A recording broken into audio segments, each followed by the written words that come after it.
In a world full of monsters and magic, a simple cat and a hunter named Hawk begin their adventures. The darkness and fury of this world did not break them, but only made them stronger.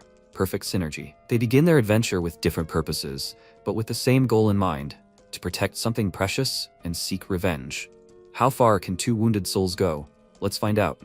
Somewhere near a large shining tree, wyverns flew over a ruined city. They were chasing a cat who was trying to protect his child. One of the flying creatures was very close to them and had already released its paws, intending to grab them. But the daddy cat could not allow the owner of the tree to take his kitten. He jumped to the side, not letting the wyvern grab him, and thought that he needed to run as far as possible. Several glowing red crystals appeared behind him, which acted as his wings, and he soared high into the sky. When the pursuit was over, morning came, and he found a safe place for himself and his kitten. A small cave. He landed, went inside, and his child called him in fear, but he ignored his call and quickly looked around. Making sure that it was safe here, he put his child on the leaves and he asked where they were. He told him to wait here. Dad would be back soon. But the kitten was so scared that he wanted to go with him because he didn't want to stay here alone. His dad stroked his head and asked him for forgiveness, saying that he couldn't be with him. He couldn't save his mom, and he couldn't lose him too. The kitten burst into tears and he asked him to wait for him here, after which he left, leaving him alone in the cave. He curled up into a ball on the leaves and began to wait quietly for him. Evening came, and then night. Dad was still not there. In the morning, the kitten woke up. He stretched and yawned, and when his stomach rumbled loudly, he realized how much he wanted to eat. Suddenly, a berry fell into the cave, as if someone had thrown it there, and several more followed it. Of course, the kitten thought it was strange that they were lying in a path, and he realized that something was wrong here. Hunger was stronger than the feeling of safety, and he came closer, deciding to eat one. As soon as he reached for the berry, his dad flew into the cave and grabbed him by the scruff of the neck, taking him away from the entrance. A wyvern's head reached out after him. As soon as they ran to a safe distance, he used magic and pierced the reptile with several sharp crystals, and its head fell to the ground, blocking the entrance. The dad cat thought that they almost got caught, and the kitten sighed heavily and he asked if he was okay. He said upset that he tried to use magic, but nothing worked. His dad said that it was all over, let him breathe deeper. Magic requires concentration. Later, he would teach him how to breathe correctly. While his child was practicing correct breathing, he looked around thinking that first they needed to get out of here. He noticed a small hole above, flew out of there, and immediately ran into a wyvern. It was an ambush. The kitten warned him about the danger behind him, and he looked back, seeing that there were two of them. Since there was no time, he decided to kill them with one blow, and, stretching his paws to the sides, created two swords and threw them at his opponents, killing them with one blow. But because of this, he lost all his magic and began to fall.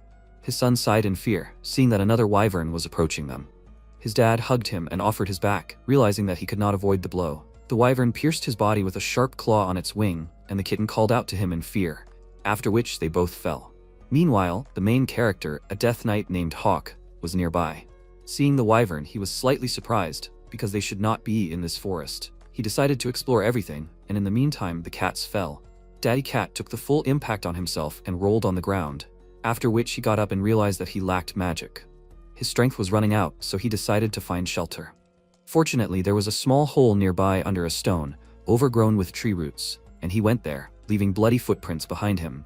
While they climbed inside, the kitten asked if he was okay, and he lay on his side, answering him that everything was fine, he just needed to rest a little. His son understood that things were bad, and that's why he started crying. And his dad closed his eyes, saying that he would gain strength and everything would be fine. But the pool of blood spreading under him said otherwise. Soon a wyvern landed nearby. It looked around in search of a cat and noticed bloody footprints.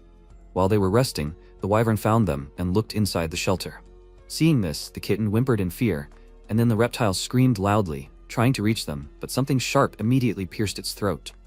The knife's split tip moved apart in different directions under the influence of magic, and was now stuck in the monster's mouth. Hawk pulled the rope, pulling out the wyvern's head, and ordered it to look at him. His weapon jumped out of its throat and he pulled it towards himself, after which the wyvern rushed at him in rage. He jumped to the side, dodging the blow, and instead of him, the monster grabbed a tree trunk.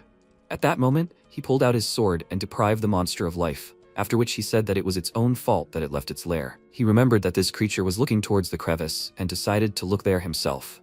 But when he bent down, some kind of furball jumped out into his face, from which he recoiled in fear. The kitten started to paw at his iron helmet, but the guy didn't care about that. He grabbed it by the scruff of the neck and thought, was it chasing the kitten? Do they really feed on them? He noticed that there were traces of blood leading to the kitten's hiding place, and realized that there was something there. He reached out his hand to it, and the kitten, seeing this, took a deep breath and used magic to protect his father. A bright flash appeared next to the knight's head, and then an explosion occurred, throwing his helmet high into the sky. When everything calmed down, the helmet fell not far from MC, and he thought, was it magic? The kitten called him a fool and ordered him to go away, and he was surprised that some cat was talking. Is this a magical creature or something? To begin with, he decided to try to start a dialogue and, raising his hands in a conciliatory gesture, asked him to calm down. He didn't come to fight. But instead of answering, the kitten fired a magic beam at him, and he, jumping back, noticed that it was more aggressive than he thought. He adjusted his cloak and realized that there was no other choice. Dangerous creatures must be eliminated. When the kitten was about to shoot him again, he resolutely pointed his weapon at him. But before he could attack, the dad cat came to his defense. Despite being seriously wounded, he stood protecting his son, which surprised Hawk. He lay down and his son excitedly said that it was dangerous here, and then MC understood everything. He just wanted to protect his family. The kitten stood in front of his dad, telling him not to touch him, and he thought that it was he who created the threat in the first place. The kitten was about to use magic, but he reached out his hand to him and excitedly told him to wait. He will heal the black cat, so let him stop. The kitten calmed down and asked, is it true? Having received confirmation, he allowed him to touch his dad, and Hawk bandaged his wounds. But despite his help, he didn't have long left. The cat was miraculously still alive. But he didn't talk about it. The kitten immediately ran up to his dad asking if he was okay, but he didn't answer him. He looked at the guy and bowed his head to him in gratitude, and then pressed on his son's head, and he thanked him for healing his dad. After that, MC put on his helmet and awkwardly said that it was a trifle. It was time for him to leave, let them take care of themselves. Before leaving, he decided to take the wyvern carcass, but when he approached the place where it lay, he found that it was empty and only the head remained. While he wondered where the body went, the kitten ran up to him and, jumping on him, warned him of the danger. He must have wanted to push him aside, but he just hung on his cloak and he lowered a questioning look at him. Right after that, a wyvern hit him with its tail and he was thrown to the side. He hit his back against a tree trunk and, holding the kitten to his chest, asked what was that. A revived wyvern stood in front of him, and instead of a head, it had glowing branches. It flapped its wings, rising high into the sky, and Hawk followed the monster with his gaze, noting that this day was full of surprises. The wyvern aimed at them and rushed down. Then the dad cat decided to intervene and stood up for them, reflecting the attack of the monster with his magic, which caused the wind to rise in the area. The kitten excitedly called out to his dad and jumped out of the knight's hand, who in the meantime was covering his face from the wind. He quietly said that this was just madness, and then pointed weapon towards the flying creature and decided to finish it off quickly. But when he wanted to shoot it, his weapon jumped out of the device with too little force, and now it was just dangling in the air. He was surprised that the weapon golem was out of order, and the kitten meanwhile stood next to his dad and said that he would help too. He meowed loudly, trying to use magic, but nothing worked. He mentally told himself to concentrate, but because of the panic, he could not do anything, and then he turned to the knight, asking him to help them. Otherwise, his dad would die. But he was nowhere to be found. He was indignant that he had simply run away, and then there was an explosion that threw him several meters away. When he came to his senses and opened his eyes, he saw the wyvern pinning his dad to the ground, causing him to cough up blood. He confidently stood up and told himself that he should not be afraid, but he was very upset, and suddenly a loud cry of the knight was heard. It turns out that he climbed the wyvern and, grabbing it by the branches, exclaimed that this was the reason he would tear them out by the roots. The kitten realized that now was the perfect moment to attack, and told himself not to be afraid, but to concentrate. He must save his dad. At that moment, MC broke off the branches and the wyvern shook its head, throwing him off its neck. He managed to land softly, and while the monster was distracted by him, the kitten began to do magic. Seeing that the monsters were still on their feet, Hawk asked, "Is this not enough?" When he looked, he noticed that energy streams were coming from the branches, which were directed towards the cat, and he thought, "Is this mana? And is he absorbing it?" When the kitten gained more strength, he joyfully ran towards the monster and, raising his head, opened his mouth wide and thought that with such strength he could definitely save his dad. After that, he shot at the enemy, and a huge column of energy rose into the sky, which extended all the way to the clouds. Finally, the monster was finished. The cat immediately ran to his dad and joyfully told him that he did it. He looked tiredly at his son and he exclaimed with tears in his eyes that he defeated the monster, but he was no longer able to speak, and praised him in his thoughts. His eyes began to blur, and his son exclaimed that now they did not need to run away. They could sleep peacefully. His eyes closed, and he thought that he had grown up so quickly. He wanted to tell him so much and say so much. His son told him to get up quickly, let him stand up and praise him, but he did not answer him, and thought, if he had believed in him from the beginning and fought with him, maybe everything would have turned out differently. The kitten called out to him loudly, distracting him from his thoughts, and he, stroking his head, said that he was an amazing and wonderful cat. After that, his paw fell weakly, and he closed his eyes forever. Noticing that he was no longer moving, the kitten called out to him in confusion, and then covered his body with his magic. MC realized that he was trying to heal him, but it was too late. His magic quickly dissipated and he burst into tears. He sat by his body and tried to heal him until the evening. By this point, all his magic was exhausted. Unable to look at this anymore, Hawk took him and told him to stop. He knew he had already died protecting him. The kitten knew this, and that made him angry. He started waving his paws, trying to get out of his hand, and covering him with insults, telling him to go away, and he would stay with his dad forever. MC squeezed his cheeks slightly, making him shut up, and said that if he stayed, the monsters would tear him apart. Does he want his father's death to be in vain? He started crying again, and Hawk offered him to come with him. At least he would help him survive and teach him how to use his strength. He asked hopefully, "Is it true?" He confirmed it and said that when he calms down, he can come back here. Only fools cry all the time. Did he understand him? Before leaving, he made a grave for his dad, tied up the monster's body to make it easier to drag, and only then set off. Sometime later, he told the cat his name and asked him to tell him his. He told him that his dad always called him son, and he said that was not a name. Let him come up with something himself. Whatever he says, that's what he'll call him. The kitten said that his dad called him a wonderful cat, and MC noted that this wasn't a name either. The kitten again gave in to emotions and said that he wasn't wonderful at all. His dad died because of him. So let him call him a cat, just a cat. Hawk agreed, and by this time, they had already approached the gates of the city of Phrygia in the kingdom of Garnet. As soon as they passed through the gates, all the locals ran away, holding their noses from the terrible smell. MC apologized to everyone, and they said that he could at least cast an anti-decay spell on it. Apologizing to everyone, he walked forward down the street, and a guy named Sirius, who had just come out of the alley, wondered in surprise, could it really be Hawk? Then plans are changing. Meanwhile, in a butcher's shop, a man named Gunther was cutting meat. There was a knock at the door. He said that the store was closed, but the door opened anyway, and he turned his gaze to the entrance. MC came inside, greeting him, and he noted that a week had already passed. Did he manage to catch it? He told him that he hadn't, but he had shot something bigger. He showed him the wyvern's head, and he, looking at the corpse, asked how he had managed to complicate everything so much. They would have to get rid of the carcass. He could still help with the wyvern, but he was taking an unusually long time to deal with this matter. Hawk remained silent, and Gunther scratched his head in confusion, saying that he was, of course, only an informant. It was not for him to judge. The city has been in a state of unrest lately, with rumors of an impending war between the kingdoms, and the rumors could become reality if he delayed with this matter. He told him that he knew this, but they had not been able to find any traces in the forest. The man said that apparently the information was incorrect and promised to collect new data for him, after which he handed him a piece of paper and told him to take it. This is how he was last seen. Sirius, the traitor of the Topaz Kingdom, he needs to eliminate him. And cutting up the wyvern carcass will take some time. He told him that it does not matter. Let him leave him 2 claws, and he can take the rest for himself. He took the necessary tool and began to saw off the wyvern's claws, and then asked what kind of cat is with him. A new day began. The cat woke up on the pillow next to Hawk. He immediately called for his dad, but when he remembered that he was dead, he burst into tears. He began to push the knight, trying to wake him up. But when his head rolled to the side, he fell into horror and asked, "Is he dead?" MC, sitting at the table next to him, answered him that it is not so. They are just clothes folded in the shape of a body. He does not sleep on the bed. The cat wondered why the bed was so soft, and he told him to consider it a professional habit. The cat thought about it, and he continued to fix his weapon. He took it apart and, seeing an empty cell, realized that it did not break, all because of the complete depletion of mana. The cat came closer and asked with interest what it was. He told him that it was a cell, a device for storing mana. You need to install it to revive the weapon golem. As soon as he inserted the cell, the golem made a clicking sound and then began to move. The cat was surprised by this, and Hawk looked at him, thinking that apparently the reason for the evaporation of mana was in him. The cat began to play with the golem, and he, taking it, told him to stop torturing it, after which he got up and said that they needed to visit one place.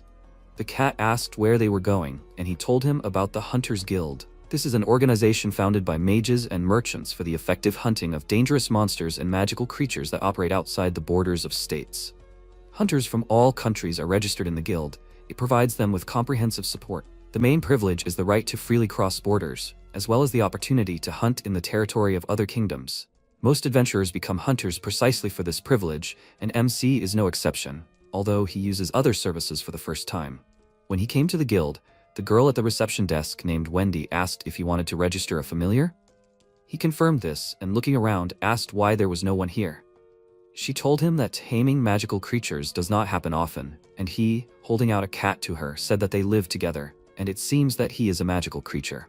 The cat asked what he was doing, and the girl was surprised to hear that he also talks. She picked him up and said that it was clear without checking that the creature was magical, but formalities had to be observed. She stroked his head and asked his name, and the knight told her that he was just a cat. The cat confirmed this, and the girl said in confusion that this name was so cute, after which she began to move some magical thing over his body. Because she was pressing on him too much, he lay down and asked her not to do it. He didn't like it. She asked him to be patient for a little while and promised that they would finish soon. And Hawk said that unregistered magical creatures were targets for first-rank hunters. Without registration, he would have to start hunting him. The poor cat trembled with fear, and the girl exclaimed, "Why was he saying that? He was scaring him." He told her that he just wanted to help, and she ordered him to get in the way and step aside. Sighing heavily, he walked over to the window and noticed something flying at him. A small rock broke the window, and MC immediately ducked, thinking, "Is this an attack?" Wendy screamed in fear, asking what happened there, and he, looking at the rock, thought that there were two possible options.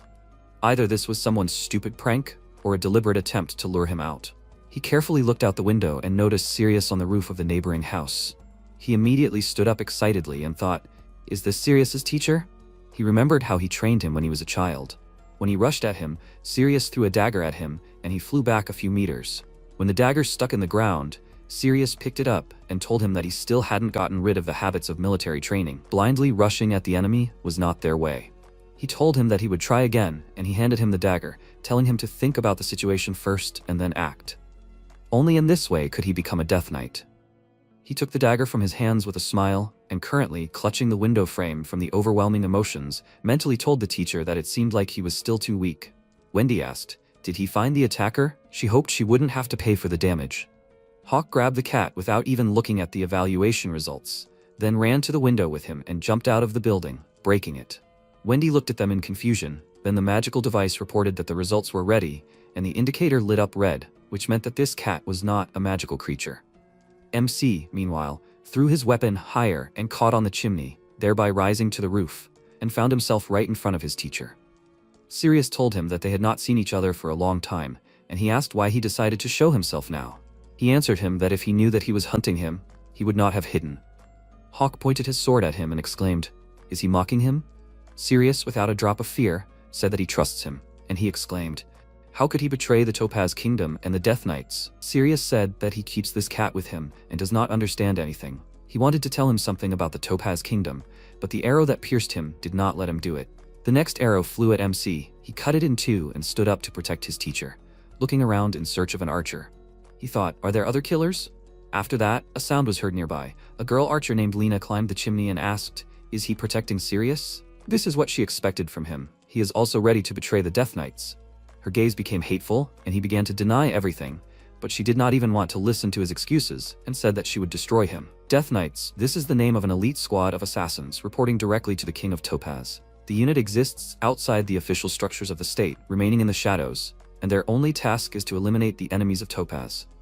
While the Death Knights were fighting among themselves, Sirius came to his senses. He took out a candle and lit it, after which the red flame burned the arrow in his neck, and he looked at his student with the thought that for an assassin he was fighting too noisily. He had not changed at all. The cat said that he would help him, but Hawk ordered him to sit still. Lena meanwhile took out several arrows, and Sirius thought that it was time to end this. This would definitely attract the attention of the guild. He wanted to explain everything to him, but he had no time left. Glowing roots began to spread along his neck, and he apologized to his student, who in the meantime rushed to the archer. She took several arrows at once, and when he approached, she jumped high and pulled the arrows on the bowstring. The arrows flew at him, and he swung his sword several times, cutting them, and when Lena landed on the roof, she noticed that Sirius had disappeared. So this man is a mage? Because of this, she was distracted, and MC took advantage of this. He swung his sword, and when she jumped back, he shot her with his weapon, and it wrapped around her hand. Then he pulled the rope and pulled the girl towards him. As soon as she was very close, he hit her on the head with the hilt of the sword and sat on top of her in order to hold her. He asked her to calm down, and the cat exclaimed with admiration that it was simply incredible. He asked him to be quiet and told the girl that Sirius was trying to tell him something important. He had to hear it. She did not believe him and asked where this Sirius was now. He looked up, seeing that his teacher was no longer on the roof, and grabbed the girl's hand, asking where she hit him. She screamed in pain and indignantly exclaimed that she was the first to ask about it. Noticing that a crowd of onlookers had already begun to gather below, Hawk decided to change the scenery and they both went to the butcher's shop. They sat down at the table and MC said that, like he said earlier, he is not a traitor. Gunther asked them to stop talking about it and suggested that they just have some tea. He looked at the guy and asked, did that mean he let him go? He confirmed it and asked if there was any new information. The butcher asked why they didn't just surrender, and Lena jumped up from her seat, loudly exclaiming, has he completely lost his mind? Hawk frowned and asked why he was saying that, and then the man handed him today's newspaper, telling him to look at it. It turns out that the Topaz Kingdom has fallen, which greatly surprises the Death Knights. A glowing tree has grown through the palace and attracted monsters. They say that after a couple of days, the place became uninhabitable. MC remembered the revived wyvern corpse and became nervous, and the man sighed, asking, what difference does it make who the traitor is if the state no longer exists? Maybe they, the killers, should start a new life? For example, to get a cat. Noticing that the knight's cat was shaking strangely, he asked what was wrong with it. Hawk immediately picked it up and asked worriedly if it was okay. The cat burst into tears and said that it was all the owner of the tree. He and his dad ran here, escaping from it. Hearing this, MC frowned, and Lena, slamming her palm on the table, said that she had to see it with her own eyes. Then she would return to headquarters. And what would he do? Hawk wanted to answer her, but someone knocked on the door. Gunther cautiously looked outside and said that they were closed. The unexpected guest noted that they had closed early today, and he answered him that there was a reason for that. What did he need? He showed him his ID and said that he was Lucas, the guild investigator. Can he spare him some time? Gunther hesitated and asked warily why such a person had come here. He said he didn't care about the place, and then looked inside and called out to Hawk, asking if he was there. The MC, who was hiding behind the door, was forced to show himself, and he handed him a bill for damaging the guild property and for repairing the doors. Gunther asked what he was doing there anyway, and Lucas said there was something else. He brought what he left behind. He wanted it now? Hawk didn't understand what he was talking about since he didn't leave anything behind, but he agreed to see it anyway, and the man told him to follow him. They left the butcher shop, and Lena followed them across the rooftops. She motioned for him to follow them, and he nodded and pointed back, telling her to go back. She stopped and gave him a dirty look before giving him the finger and running back. After a while, they left the city. Lucas led him to the cart, and MC said that maybe it would sound strange, but he did not leave anything. Lucas suggested that he check everything first. He pulled out a long black box from the cart, and he was already beginning to guess what it was. After that, the man moved the lid of the coffin, and he thought that this could not be. Inside lay the body of Sirius, overgrown with glowing roots. He immediately attacked Lucas, but he blocked his blow with his candlestick and said that it would be stupid to kill him here. The knight continued to press on him with his sword, and then he asked, isn't he curious how Sirius died? He parried his sword and increased the distance between them, and then Hawk rushed towards him and threw a knife at him.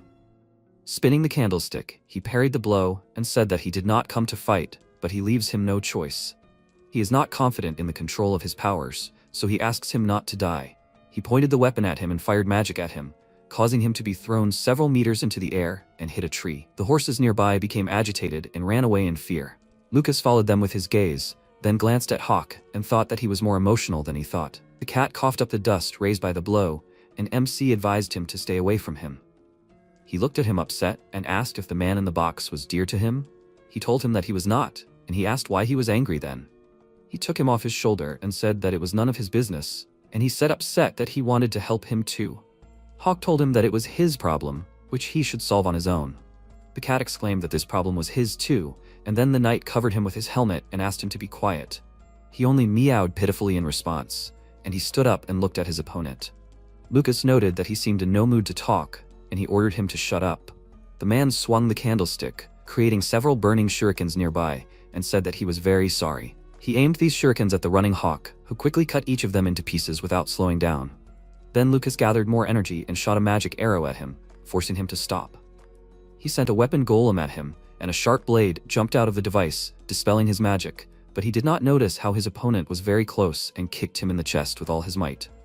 From such a blow, he was thrown to the side, and he rolled on the ground and sighed heavily, looking at his opponent.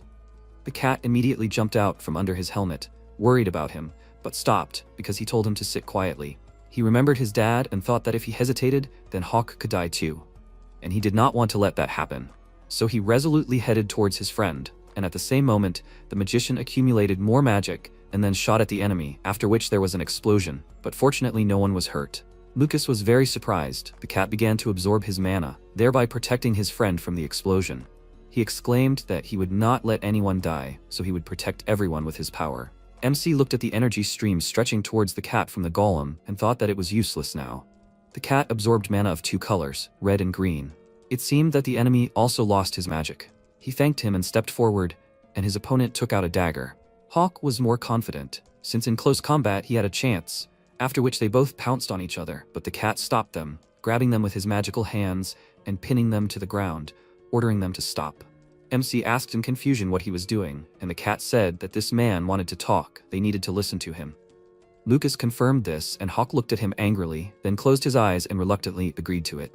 They sat down near the coffin, and Lucas told him that he came here at the request of Sirius. He asks him to take this as a sign of concern for him, who is in ignorance and confusion. MC asked how he is related to Sirius, and he answered him that he is his informant. This angered the knight and the cat. Noticing this, ordered them not to fight and grabbed them just in case. Hawk told him that he would not do this, after which Lucas continued. It all started with the study of magical creatures in the Topaz Kingdom. He showed him a photo of a glowing tree and said that this picture captured the key object of the study, a parasitic magical creature. The World Tree. When the World Tree is parasitized, even an ordinary person gains so much magical power that he can cast spells, but the host loses his personality and becomes a puppet of the tree. The Topaz Kingdom tried to create a magical weapon using this feature. The experiment involved Death Knights, various magical creatures and monsters. He showed him some photos. They were of test subjects, among which was the cat's family. MC looked at them, and Lucas said that all the test subjects infected by the World Tree lost their essence. Only Sirius, being a mage, retained his sanity and escaped here, perhaps due to his immunity. He asked how he would prove that the photos were genuine. He answered him that he could not prove it now, but he could check everything himself. That was why he brought Sirius's body. He originally planned to give him the information and destroy himself before he lost himself. Hawk asked if he had immunity. What was the point of all this? He answered him that the immunity was incomplete. He hoped to find a way to heal him with the guild's technology, but he refused. MC started to get angry and asked what the reason was, and then the man pointed at him, saying that the reason was in him.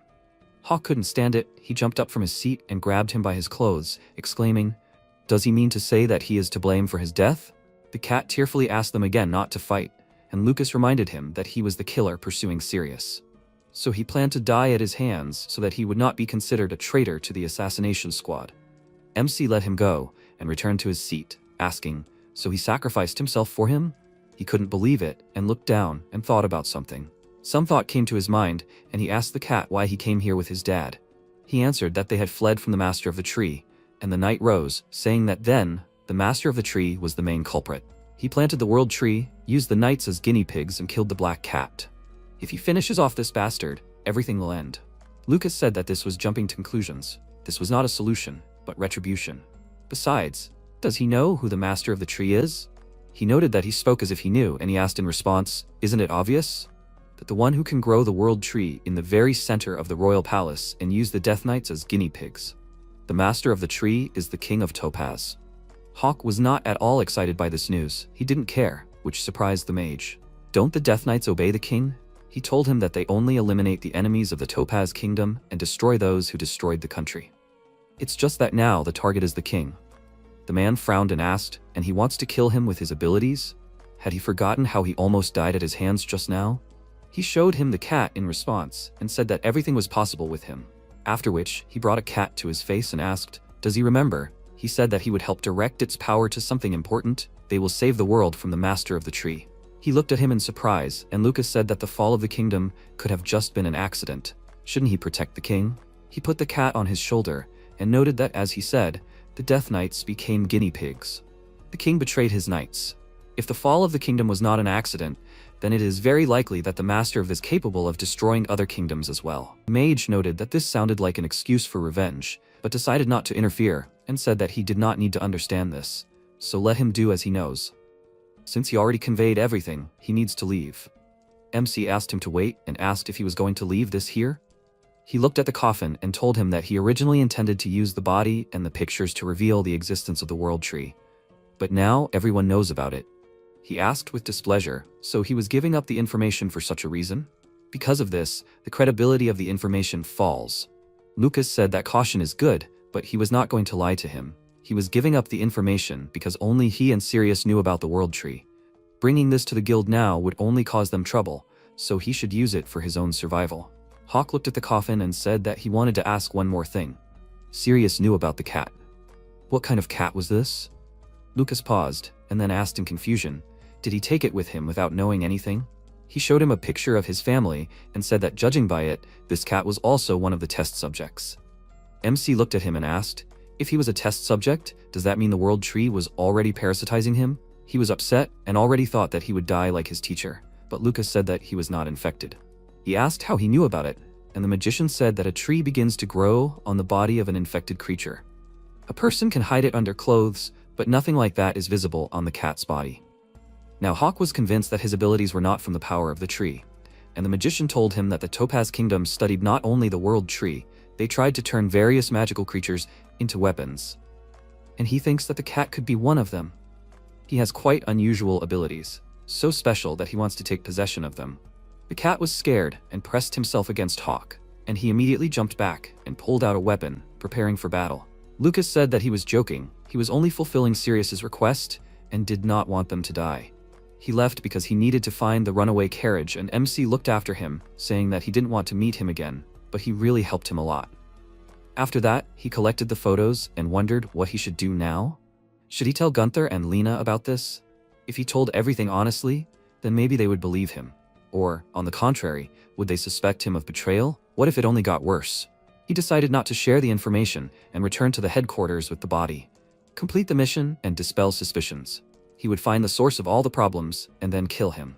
The cat called out to him saying that family was important to him, and he asked why he suddenly brought it up.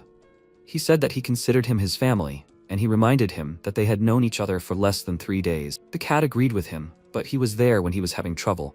The knight remained silent, and the cat asked what was important to him.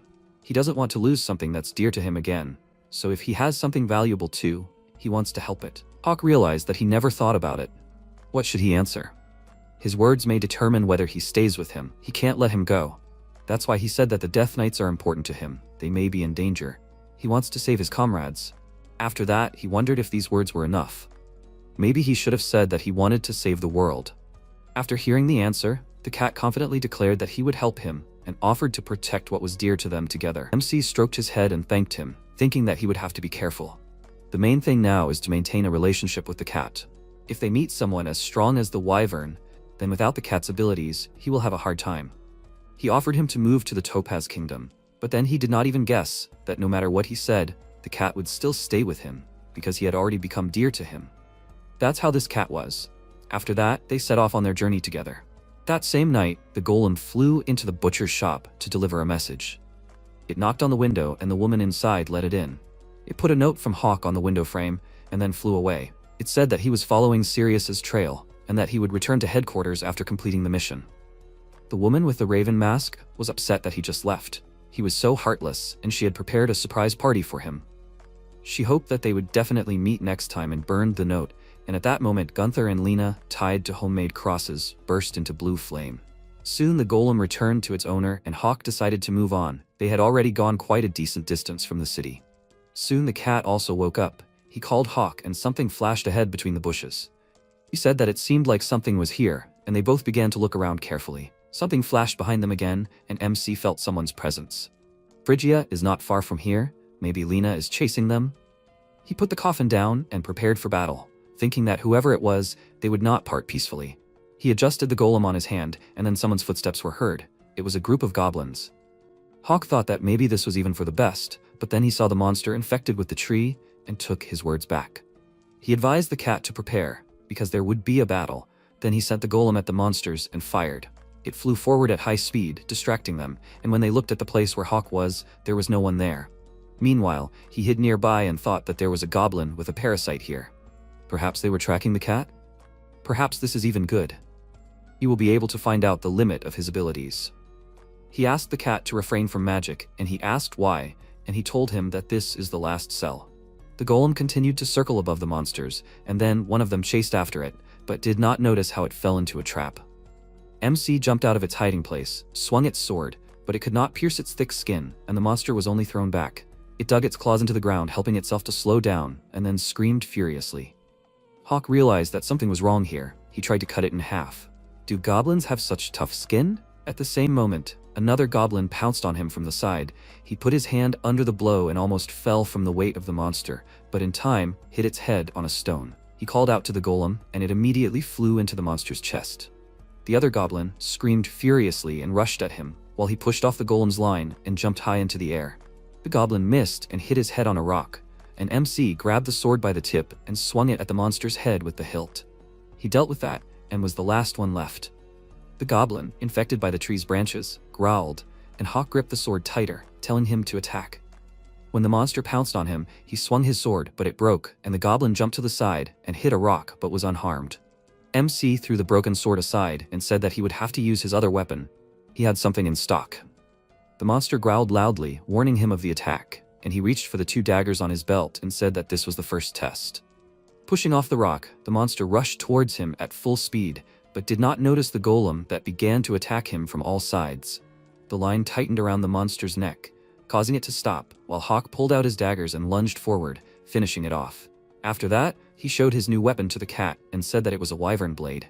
He remarked that it was simply amazing, and when MC looked at the monster's body and saw the growing branches, he realized that he had cut its throat in vain. The branches of the glowing tree revived the goblin, and MC immediately rushed to attack and struck, which the monster reflected with its tail.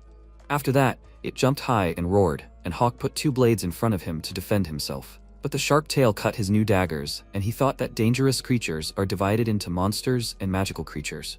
In that case, what is the main difference between them? Initially, monsters were deprived of magical abilities. This is what distinguished them from magical creatures.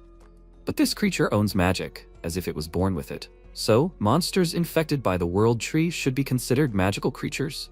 The goblin screamed loudly, and the cat could not stand aside any longer and decided to protect Hawk. He wanted to stop him, but it was too late. He had already used magic and shot a huge beam of light at the enemy, which ground it into powder. The golem's cell immediately emptied, and it fell to the ground, and MC ran towards the scorched rock from the cat's blow, because that's where Sirius's body lay. He ran closer, and the cat, realizing that he was nervous, said that he just wanted to protect him, but Hawk ignored him, because he saw something amazing. The coffin remained unharmed, despite such a powerful blow, and the cat apologized to him for using magic. After that, they pulled the coffin out of the resulting crevice from the beam blow and sat down to rest. The cat looked very upset, and to cheer him up, MC said that thanks to him, he remained alive. He perked up a little and asked, did that mean he did the right thing? He told him that it wasn't like that at all, and he meowed in frustration. He said that because of his use of magic, the golem became useless and they almost lost Sirius's body. If this goes on, he won't be able to rely on him, so he'll make a rule. The cat was surprised, and Hawk thought that he considered him family, which meant that he was most afraid of loneliness.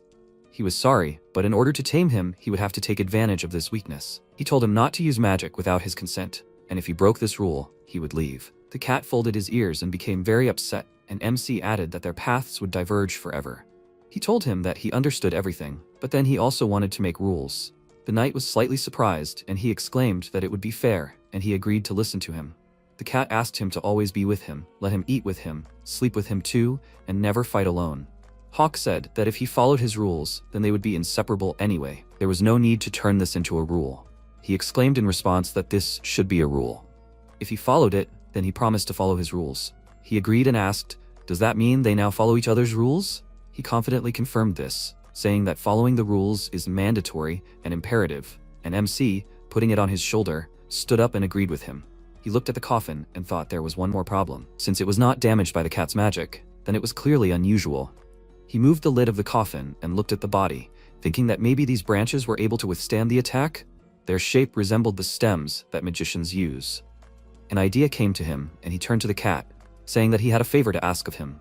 And meanwhile, an excited sergeant was running around nearby in the camp. He looked into the commander's tent and said that something bad had happened. His commander, a knight of the Kingdom of Garnet, Harold Montblanc, told him not to panic and to explain everything, and the sergeant said that he should take a look at it himself. Turned to him in surprise, after which they went outside and stared at a huge cat behind the forest. He asked if this was another mutant spawned by the World Tree. He turned to Lucas and asked his opinion on this, and he just frowned and said that his head was spinning from all this. Lucas looked at the huge cat towering over the trees and said, it must be a magical creature. Mutants have sprouts from the World Tree on their bodies. Harold looked thoughtful and said, that's it. Then he shouted, "Sergeant Jackson," he replied. "Yes, Commander Harold." The commander told him to gather a squad. They were going to go after the magical creature. The sergeant ran in the opposite direction and shouted, "Yes." Lucas looked at the commander and asked, "Is he going to hunt it?" He replied, "Of course."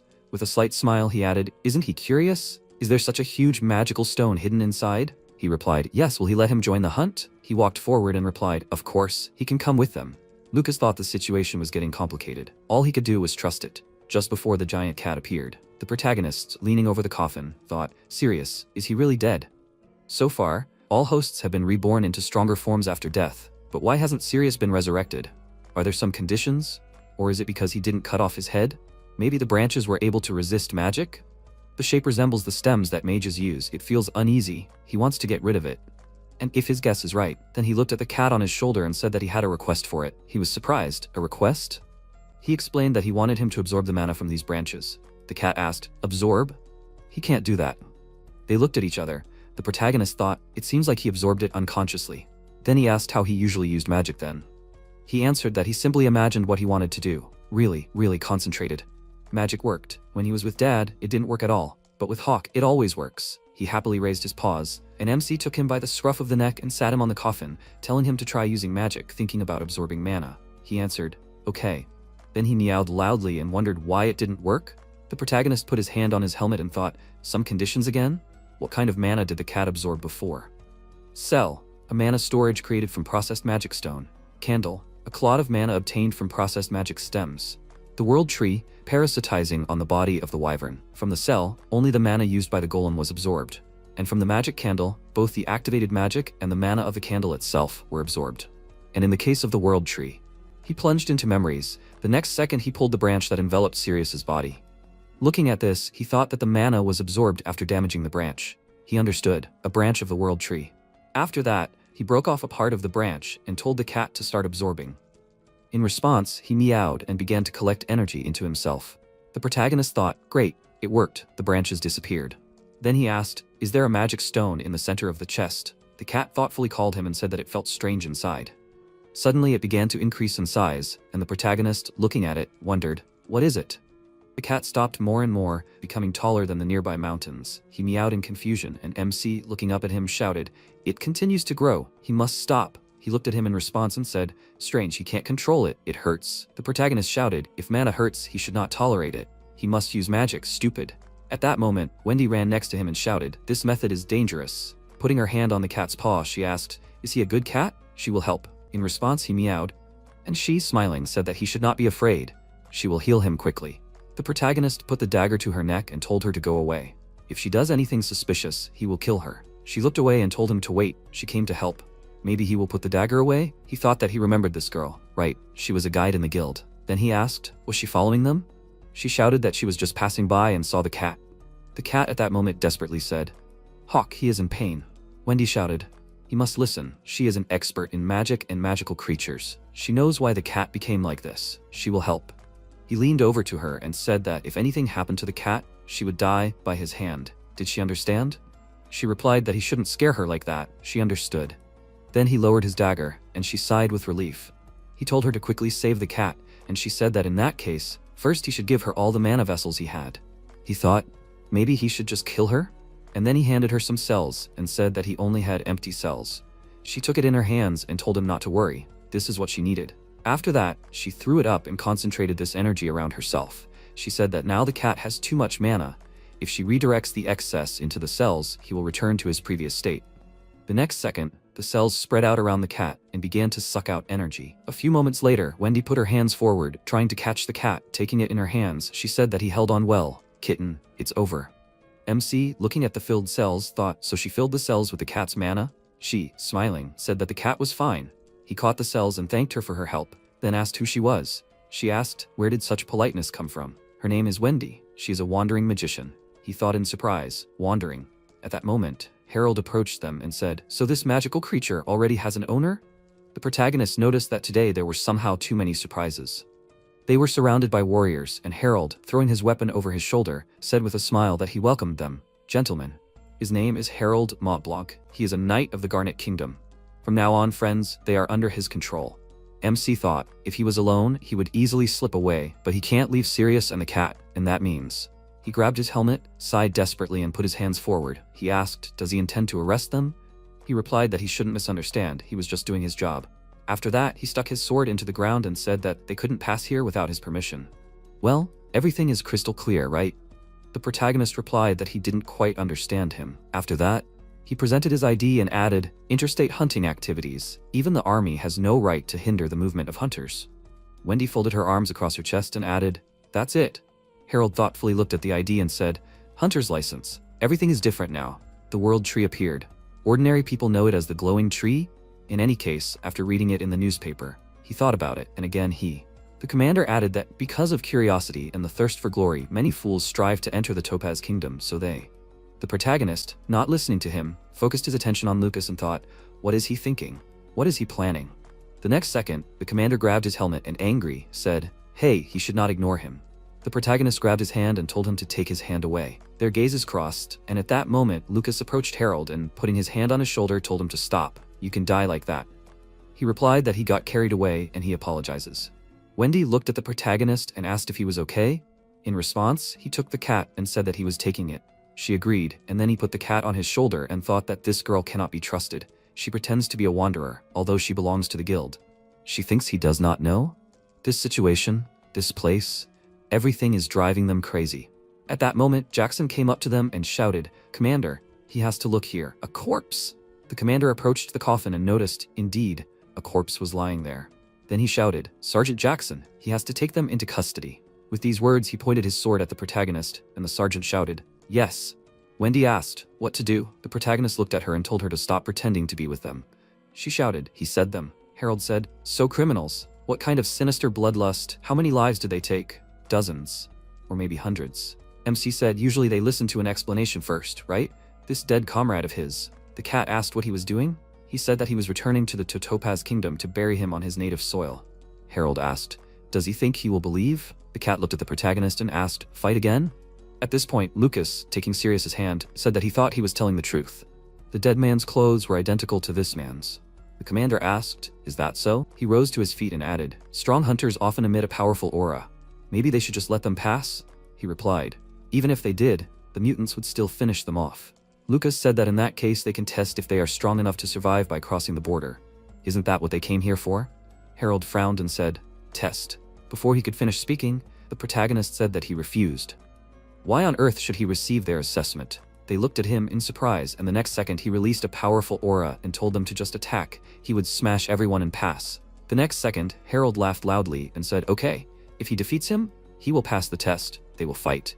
Everyone else, do not interfere. This is a duel where the knight's honor is at stake. After that, the protagonist placed the cell in the armor and shouted, cell. The commander shouted, equipment. MC thought, this sword, a magic weapon? And then Harold raised the sword above himself and shouted, explode, hypernova. Powerful streams of energy burst out in different directions, and the protagonist, pushing off the ground, quickly ran forward and noticed how noisy. He took out his dagger and, swinging the weapon, reflected the commander's attack. And then Harold swung his sword again. The protagonist crouched and then dodged to the side and stopped on the ground, thought, damn, the blade is too weak, then he will finish with a golem. After that, he put his hand forward. The energy began to concentrate in the device, and he thought, a minute. This reaction. The next moment, a powerful explosion of energy flew in different directions. The cat flew back, falling to the ground. He looked in fear at the protagonist, who fell to the ground. Not long before, the man, driven into a corner, was breathing heavily and said, damn it. He held his hand to the bleeding wound on his chest and said why he ended up in this situation. He put his weapon forward and shouted, what the hell? What did he do? The MC stood in front of him and said that the investigation was over. He had committed heinous crimes, the slave trader Julio. He shouted back, he was doing terrible things. The protagonist replied, it was time to answer for his actions. He had to die. Julio ran forward and shouted that he had to die himself. Idiot! The protagonist swung one of his axes and then threw it forward, hitting the man's head. He said, mission accomplished. After that, he went out to the teacher and said, teacher Sirius? He is here. Turning around, he asked, what about the mission? He replied, accomplished. After that, Sirius took off his helmet and looked at him and said, great job. The protagonist asked, was there something that caught his eye? He said that he should take a look too. These are the people he saved today. Looking down, he saw a lot of people, families hugging. And then he said, to be honest, he was scared. He was afraid that he was repeating senseless killing like he did as a child when he was a soldier. Sirius said that killing was killing. The essence of his actions had not changed, but it was not in vain. At least it saved someone's life. The protagonist, putting his hand to his chest and closing his eyes, thanked him. Then the teacher asked why he acted alone. They had agreed on his partner. He answered confusedly, "Ah, that." Before he could finish speaking, the teacher said that Lena had become enraged. MC objected. He felt more comfortable alone, and besides, the mission was over. Before he could finish speaking again, Lena kicked him in the back, causing him to fly down, and screamed, "Traitor." Sirius grabbed him with magic and, turning to Lena, asked, "Did she want to kill a comrade?" She was outraged. "A comrade? That idiot deceived her."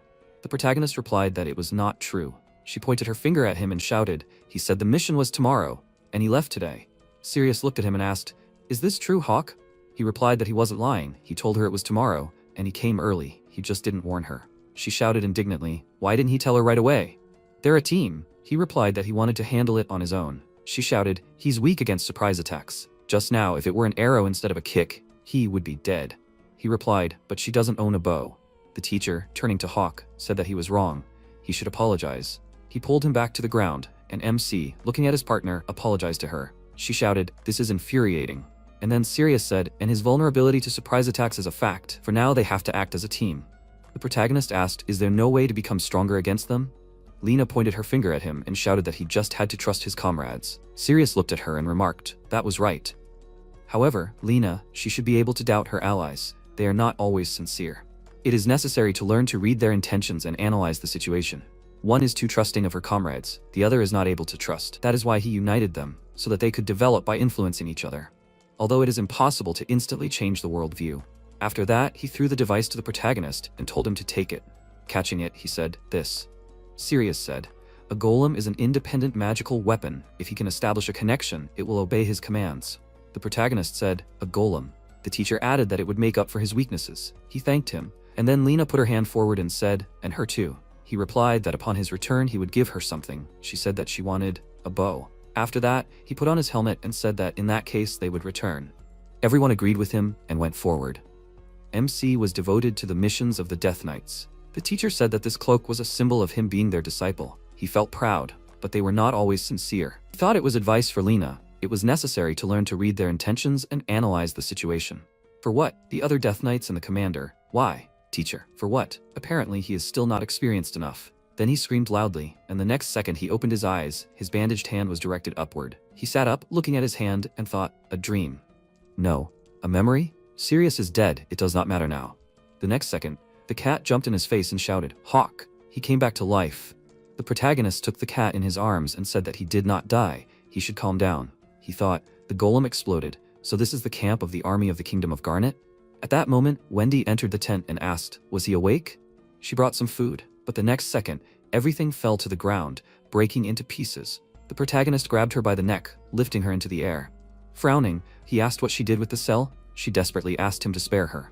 The cat meowed in confusion, watching what was happening. He thought, Hawk started a fight again. Wendy helped him. She even took care of Hawk's wounds. Then he shouted, "Hawk, he must listen. Wendy is a good person. He must not hurt her." He turned around and asked, "What?" This woman charged the cell with energy, causing the golem to explode. Doesn't he understand what this means? The cat wanted to object, but he continued, "If so, then just quietly." Before he could finish speaking, Wendy turned over in his arms and, knocking him to the ground, grabbed his hand, screaming, "Damn! She almost went to the other world." No, but who grabbed someone by the throat right away? He should have given her at least a minute to explain. Then he clenched his fist. She screamed in bewilderment. He should loosen his grip. "He'll break your hand like that." After that, he screamed loudly and threw her to the other end of the room. She sat up and wondered, what kind of power? Then she looked at the protagonist approaching her in fear. She took out her staff and said that she admits her actions might seem strange, but it was self-defense. The next second, a broken mug flew at her, but she managed to create a shield and thought, did he just throw a mug? She noticed his hand and thought, oh, is that a shard of a plate? After that, she screamed that she didn't bring it for this. He pointed the plate fragment at her, and the next moment she seemed to evaporate. He thought, disappeared? Used a teleportation spell? After that, he noticed the blood left on the plate fragment, and thought that this is not so, it is invisibility. If he thinks about it, her body was also transparent back then. Understanding this, one can resist. He squeezed the fragment in his hand, wounding his hand, and then waved it. Drops of blood flew near Wendy. She thought in surprise, blood? Seriously? Is he crazy? Then he looked ahead in surprise and asked, why are there 3 silhouettes? A cat ran up to him and shouted that he must stop. No need to fight. The protagonist took his head and, lifting it up, said that he needed his help. He put him on his shoulder and asked, does he remember their rules? They fight together. He must use his magic to dispel her spell. Cat shouted that he does not want to. The protagonist pointed his finger at him and shouted, these are his rules. He refuses this? As they continued to argue, Wendy, watching this, wondered what he was doing in the middle of a battle. Although no, this is a good moment, she will take advantage of it. Then MC looked ahead in surprise, thinking that one disappeared. Then looking at the cat again, he shouted, he must quickly absorb the mana. Otherwise, they are finished. He looked at him desperately, said, Hawk, Wendy helped them, he wants to kill her. He asked in surprise, what? The next moment, Wendy appeared behind him and attacked from behind. The protagonist, turning around, thought, a sudden attack? He flew back, and the next second, the remaining silhouettes turned into bundles that fettered his body. He shouted, what the hell? The cat shouted, Wendy, is he okay? She replied that he should not worry, she just tied him up. The protagonist thought that he could not see anything, not to follow his own rules. The cat said that he hoped that now he would calm down. He thought, this cat. Does he really think he just kills his opponents? Lucas said, it looks like he'll have to take him to the investigators. MC thought, an investigator, so that person is really involved. After that, his eyes opened, and he frowned and said, Lucas. He was sharpening a knife and looked at the protagonist and said, don't frown like that, is he his enemy or something? The protagonist asked, is he going to torture him? He finally shows his true colors. He replied, what horrible things he says. He only butchers the goblins he catches. Is that necessary? The monster trophies are a service to the guild. The protagonist asked, maybe he should untie him then? He felt uncomfortable. He replied that he would untie him when he calmed down. He didn't want to fight. MC, gritting his teeth, said that he was ready. He had to untie him. In response, he sighed desperately and added, before untying him, he suggested that they sort out the misunderstanding already. They should talk. Meanwhile, energy began to burst out of the grave in the forest. Wendy sat near the tent and stroked the cat, who was sitting on her lap. After that, Lucas looked out of the tent and said that she could come in. She asked if Mr. Hawk had calmed down. He replied that they needed to explain their intentions to him. She asked if he was sure. He replied that she shouldn't worry. Everything would be fine. She sighed desperately. After that, they went inside. The protagonist, looking at them, said that they should at least let him dress normally. Lucas said that at the moment it was the only way. He was much more dangerous than he seemed at first glance. Wendy added that there were too many objects here that could be weapons in his hands. The protagonist asked, so what was the essence of this misunderstanding? Lucas asked what he meant. They were not his enemies. This conversation was to clarify the situation. MC frowned and said, either they think he's an idiot or they don't understand something themselves. He asked, why is he hostile? They weren't going to ignore his opinion. He said he couldn't trust someone who so confidently called themselves an ally. Even within the same organization, people could wish each other's death under certain circumstances. And they, whose intentions and identities he didn't know, claimed not to be enemies? Lucas closed his eyes and said, indeed, there was logic in his words. After that, he walked forward and bowed, and at the same time he apologized for his indiscretion. The protagonist was confused about what he was doing. He replied that it was an apology for the mistake he made and to strengthen their mutual trust. He believed that he was interested in their goal. There was only one goal, to help him fulfill the promises he made to the cat.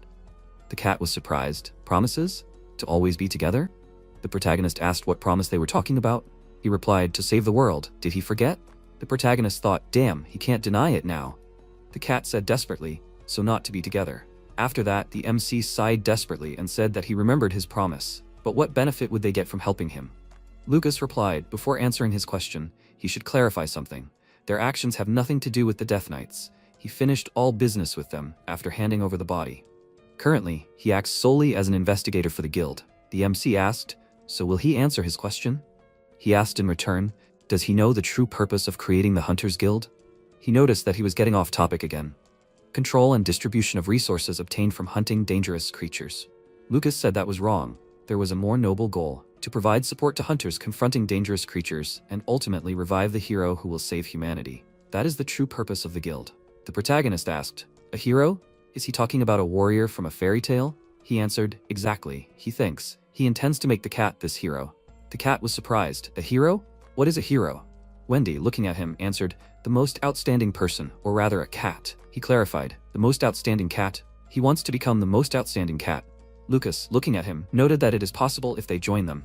MC told him not to believe them. They want to use his abilities on the world tree. When all the mana is absorbed, it will disappear, but his body will not withstand such a load. If they try to absorb the mana of the main body of the world tree, it can cost him his life. They plan to sacrifice him to destroy the tree. Wendy shouted, "They are not going to sacrifice anyone." The cat asked, "Sacrifice?" She shouted, "She is here precisely to prevent such a thing. He must believe." The protagonist was surprised. Believe? She has already deceived them, called herself a wandering mage, although she belongs to the guild. She shouted that it was not a lie. She was working under a contract. He thought, under a contract? Lucas added, and even with that she was fired for property damage. Wendy asked, and who was to blame for this? The protagonist said that in that case, she should explain why she destroyed the golem. She replied that it was an accident. Of course, she thought about it. She assumes that the cause of the explosion was excessive overload. This is due to the fact that the mana of the world tree has exceptional purity, and at night, probably, normal magic weapons are not able to handle such mana. He frowned, looked at her and thought, the same problem as the cat. It sounds logical. Then Lucas asked, were all his doubts resolved? He replied that they were not. There was one last question. Since when had he been tracking him using invisibility magic? He answered, from the very beginning, although Miss Wendy's meeting with him was accidental. She shouted, he should wait. Are they just revealing everything? Is this really okay? He added, to be precise, from the moment he left the room through the window, Miss Wendy reported his location.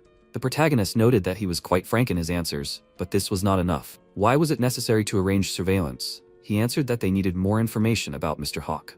But his excessive hostility, in order to help him, it was necessary to arrange a new meeting naturally, although the plan went awry. MC said, after the conversation, everything becomes clear. Lucas asked, did he understand? He answered, they are enemies. Wendy objected, it is not so. Why did he come to such a conclusion? Lucas said that he believed he was sincere enough. Could he find out the reason? He answered, if his intention was to help him, then there was no need to hide his identity from the beginning. He didn't even intervene when they were fighting the goblins. They only showed up when the cat was in danger. A new meeting? A natural fit? Ridiculous. If he died, they would have just taken the cat, right? Lucas said, that's where the misunderstanding lies. If that was their intention, he would have personally taken his life the first time they met. He asked if they were just observing the cat's mood, because it would be problematic if he didn't like them. He replied that he doesn't solve problems by killing. The protagonist asked if he was kidding. He replied that he couldn't deny it. The next second, Wendy screamed that they had to stop. It was her personal decision that she intervened, not an order from the investigator. The protagonist said that it didn't matter who made the decision, it was these actions that undermined his trust. Lucas said, there was a good reason for Miss Wendy's actions. He was surprised. A reason? Lucas replied that it was because she was a blue light mage, using her own life force as payment for her magic. The cat looked at her and asked, life force? Lucas added that it was because she was against losing anyone's life, even monsters. MC said that he knew about blue light mages. Because of their short lifespan, they became obsessive and selfish. His mother was also a blue light mage, a murderer who took people's lives for her own pleasure. Wendy bit her lips and then shouted that she was not going to become like that. She looked down and added that since this power was gained at the cost of life, she strives to use it in a more honorable way. The protagonist specified, worthy, binding, and invisibility. With such abilities, she could well support him without killing goblins. Judging by her words, helping him was an insignificant matter. She answered, okay, she will say it directly. She is afraid of him. He does not hesitate to enter the battle and mercilessly kills the enemy. She did not dare to appear in front of such a person. The next second, everyone paid attention to a strange sound. Lucas said, this sound, announcing an attack. At that moment, Raven attacked the soldiers and said, she welcomes them. Friends, it's time to have fun. Spreading her arms to the side, she laughed loudly and sent a lot of magical impulses directly at the soldiers. Harold put his hand forward and shouted, they must prepare for defense. The soldiers around him took defensive positions, putting their shields forward. Magic attacks flew straight at them, and he, turning to the archers, shouted, they must charge the cells. They answered, yes. Jackson came up to him and called him. He asked what was wrong. He replied that he should look over there. It seemed that the soldiers who were hit by magic were still alive. He replied that he understood, and then he shouted, archers, they should wait. They are saving the early ones. They accepted his order. And then the commander noticed one of the soldiers whose hand was pierced by a magic attack and asked if his hand was okay. Confirmed it. There was no pain. Raven said, he shouldn't worry. It won't hurt. He can consider this an invitation. Now he needs to have fun. The next second, the magic fragment stuck in his hand began to release mana. The soldier swung his fist, directing it at the commander. And he grabbed his fist and asked what he was doing. The soldier apologized in response and said that his hand was on its own. At that moment, the rest of the soldiers hit by magic began to attack the healthy soldiers. Harold frowned and thought, is this subjugation magic? They were facing an enemy much more dangerous than he expected. Meanwhile, one of the soldiers ran into the tent and shouted, mutant attack. Mages, their support is needed. Lucas said that he understood. They will prepare and move after them. The soldier added, he begs they must hurry, the situation is critical. The next second, a soldier struck by magic attacked him. Lucas directed a magical attack at him.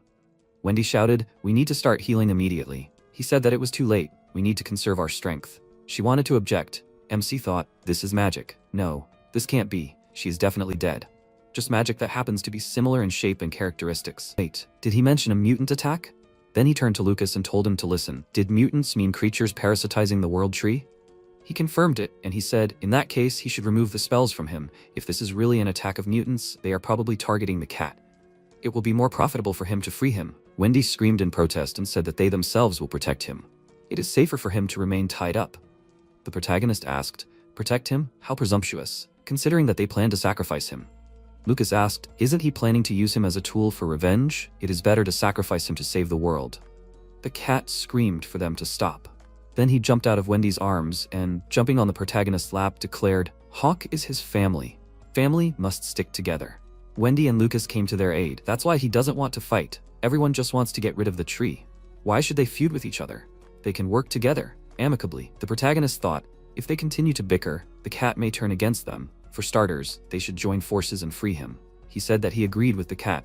They needed to cooperate. The cat asked what to do with them. He asked what they thought. Lucas thought that they were the ones who suggested joint action first. What a sudden change of position. Could the cat be trusted to such an opportunist? But they had no reason to refuse. After that, he turned to Wendy and told her to untie Mr. Hawk. She was surprised. So simple? He answered, they are not enemies. He extended his hand to the protagonist, and then the protagonist took his hand. After a while, Lucas looked out from behind the tent and said that there were no mutants in sight yet. Wendy, looking at the protagonist, asked what he was doing. He changed his clothes and said that he was preparing for battle. Lucas asked, where is Sirius's body? He answered, in one of the red tents, where there are a lot of boxes. Wendy was indignant. Why did he tell him this? He was going to run away now. He replied that they should retreat too. The commander seemed to have been hurt too. Harold was running towards them, holding his sword. The next second, Wendy attacked him with a binding spell and said that she was not going to run away. She would protect them herself. After that, the protagonist ran to attack. He did not think that he would see something like this again. The soldiers struck by magic said that they should run. He did not want to fight. He thought, the magic of the puppets that controls the opponents, it can control not only the living, but also the dead. The soldiers were approaching him. The protagonist stopped and, swinging his spear, thought that he should hurry. He swung his weapon and thought, otherwise the magic will subdue Sirius. The soldier ran forward and asked, please stop. MC pointed his weapon at him and then fired. After that, he looked at the cat and asked, there is magic on these soldiers, can he absorb it? He replied that he will try. A magic symbol appeared under him. He screamed loudly, and then magic rushed towards him. He was surprised. Did it work?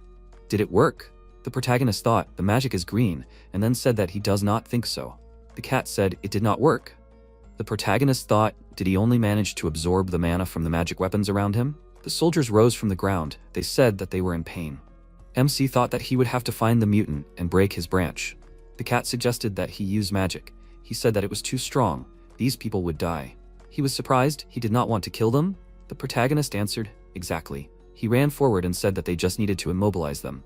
He swung his weapon, and then, throwing it forward, struck one of the soldiers. He pushed off the ground and, while in the air, swung his spear, attacking the second soldier. Then he grabbed his leg, covering himself from the magic attack. Then he threw him to the ground and stomped on his foot. The cat yelled in alarm, Hawk, from behind. The protagonist swung his leg and then hit the soldier in the chest, sending him flying back. Then he swung his spear and hit the soldier's legs. The cat remarked that it looked painful, and the protagonist explained that he broke their legs so that they would not be able to pursue them. By the way, we need to clarify something. He does not always kill his opponents and does not take lives without reason. He is a killer, not a butcher. The cat said that he does not understand the difference, then he will not kill Wendy and Lucas. He replied, if he does not want to, then he will not. The cat clarified, right? He confirmed it. He promises. The cat was happy. Hooray, that's a promise. The protagonist thought, this cat is a pure soul. He is so naive that he trusts everyone without discrimination, so it is easy for people like him to use him as a weapon of revenge, paradoxically. But he does not want to see how the guild will make him a bargaining chip, even if he himself uses him, hiding behind the salvation of the world. Maybe he thinks so because of his words, or maybe he justifies himself because he does not want to be taken away, or still. After that, he stroked the cat on his shoulder and thought that he wants to be near him until he learns to choose himself. At least this thought is sincere. After some time, he approached the red tent and said, here, a red tent. and the coffin is visible. He approaches the coffin. He knelt down on one knee and thought, damn, the body is gone. Is it too late? The next second, the cat turned around and shouted, Hawk, carefully. Several magical clots flew straight at them, and he screamed loudly. He concentrated energy and released a powerful pulse of energy forward. After that, he flew down and screamed, this is too much. The protagonists managed to catch him and together with him, dodged to the side of the magical attack. The cat looked at him and apologized for using magic. He just wanted to protect him. MC told him not to worry, he did the right thing. He is alive thanks to him, he is grateful to him. The cat asked, really? The protagonist was surprised, but whose magic is this? At that moment, Raven appeared behind him and said, my god, they are friends, right? Just adorable. The protagonist, jumping to the side, thought, a mutant? Was he the one who used that magic? Then he swung his spear and thought that he would deal with him before he attacked again. After that, he threw his spear, and Raven easily threw it aside. The protagonist looked at her in bewilderment, and she folded her arms across her chest, laughed and said, what a fighting spirit, handsome. He really is a unique boy. The protagonist thought, why did he remember this? She is dead. But this manner of speech and voice. She said, long time no see, Hawk? He said in surprise, no way, Mom? The witch lady Raven. She is a blue light mage who uses her life force as payment for magic, and she is also the leader of a mercenary group called the Nest. Her troop consisted of boy soldiers whom she called Chicks. The boys fought the knights, and MC rushed forward in irritation. The knight screamed in fear, him, and the best of the young warriors was named Hawk. The knight screamed loudly, the witch is hunting Hawk. MC struck at them and moved on. After a while, Raven laughed and asked if he really recognized her. Even in this form? How sweet of him. Hawk asked, is she his mother? Raven replied, how long has it been since she was called that? Well, it was fun, but that's in the past, right? MC replied that he didn't have any happy memories with her, not a single one. Raven tilted her head to the side and asked, what difference does it make? She is already glad that they met. Hawk asked how she was able to resurrect. Raven answered, he knows the answer. The way to resurrect the dead. Hawk said the power of the world tree. He thought, then why didn't Sirius resurrect? The cat asked, Hawk, this person, is she his family? MC answered, his entire family died. He will destroy her using all his power. Raven folded her arms across her chest in displeasure and said how cruel it was. He will kill his mother again, Hawk? He answered that it was not he who did it. They were Death Knights. Raven answered, yeah, specifically a knight from the Death Knights. And he joined their ranks. Does he guess why she came? MC answered, probably for the sake of the cat's power. Raven spread her arms in different directions and answered, that's right. The Lord needs a divine cat, but she is worried about something else. Her goal is to destroy the entire order of Death Knights. Today's visit is the beginning of the party in honor of their reunion and declaration of war. Hawk asked again, a party? Raven answered, and in the end they will be together again. He missed her, right? It's time for him to return to the nest, her Hawk. Hawk remained silent and then asked, kill all the knights? Then, headquarters in the kingdom of Topaz.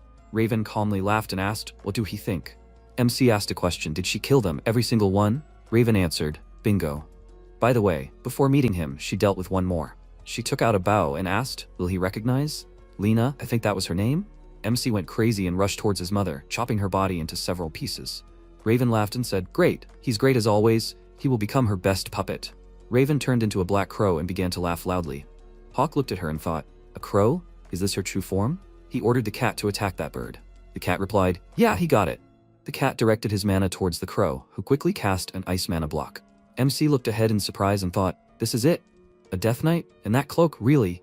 The cat screamed loudly, Dad. Hawk looked at the cat and asked, Dad? The cat said with tears in his eyes, this is Dad's magic. The Raven asked if they liked it. At first, she planned to resurrect Sirius as a soldier, but all the mana evaporated from his body after death. And what would he think? Someone left the corpse of a magical creature here. She mixed the remains, and this is their gift. She mixed one jewel with another, and got the most precious enemy for them. I mean the most precious to both of them. Dad for the cat, and Sirius for Hawk. MC swung his hand in an attempt to catch Raven, and she quickly fluttered away and laughed. She flew on and screamed, the party is starting, so let's have some fun. Hawk discontentedly ordered the cat to use magic. The cat apologized and said that for some reason it was not working. Hawk then ordered to try to absorb it again. Raven attacked the ground and MC screamed in fear. Raven said that they would not be able to distract themselves with her. After all, their enemy is over there. And his name is, exactly, the Death Knight. Noir. The cat said, Dad. He screamed loudly, Daddy. Noir grabbed his head and opened his eyes, covered in bright mana. At that moment, Wendy said in surprise, explosion. Lucas at that moment tied up the knight and said, it looks like Hawk encountered a mutant. He kicked the knight in the back and said that he tied everyone up. He ordered to remove the binding magic. Wendy raised her hands and said, done. She ran and screamed, faster! We need to help Hawk. Lucas grabbed his weapon in his hands and answered, yes. they can't miss the cat. After a while, Noir was standing on the cracked ground, and Raven thought, red light magic. Did the black cat's crystal react to the kitten's voice? The cat screamed loudly, Dad! Noir pushed off the ground and quickly moved to MC, who had the cat sitting on his shoulder. He grabbed Hawk and threw him aside, after which a bright explosion occurred. MC was pressed against the wall and thought, such a fast attack and 0 damage. The cat screamed in fear. Hawk, is he okay? MC answered, yeah, everything is fine. He thought, he's not their enemy? Noir grabbed Hawk by the cloak, because of which the cat screamed his name in fear. Noir asked why. Why is he going to the Topaz Kingdom? MC answered to take revenge. He will destroy the culprit of everything, the Lord of the Tree. For this he needs to go to Topaz. Noir ordered him not to endanger his son and to return to Garnet.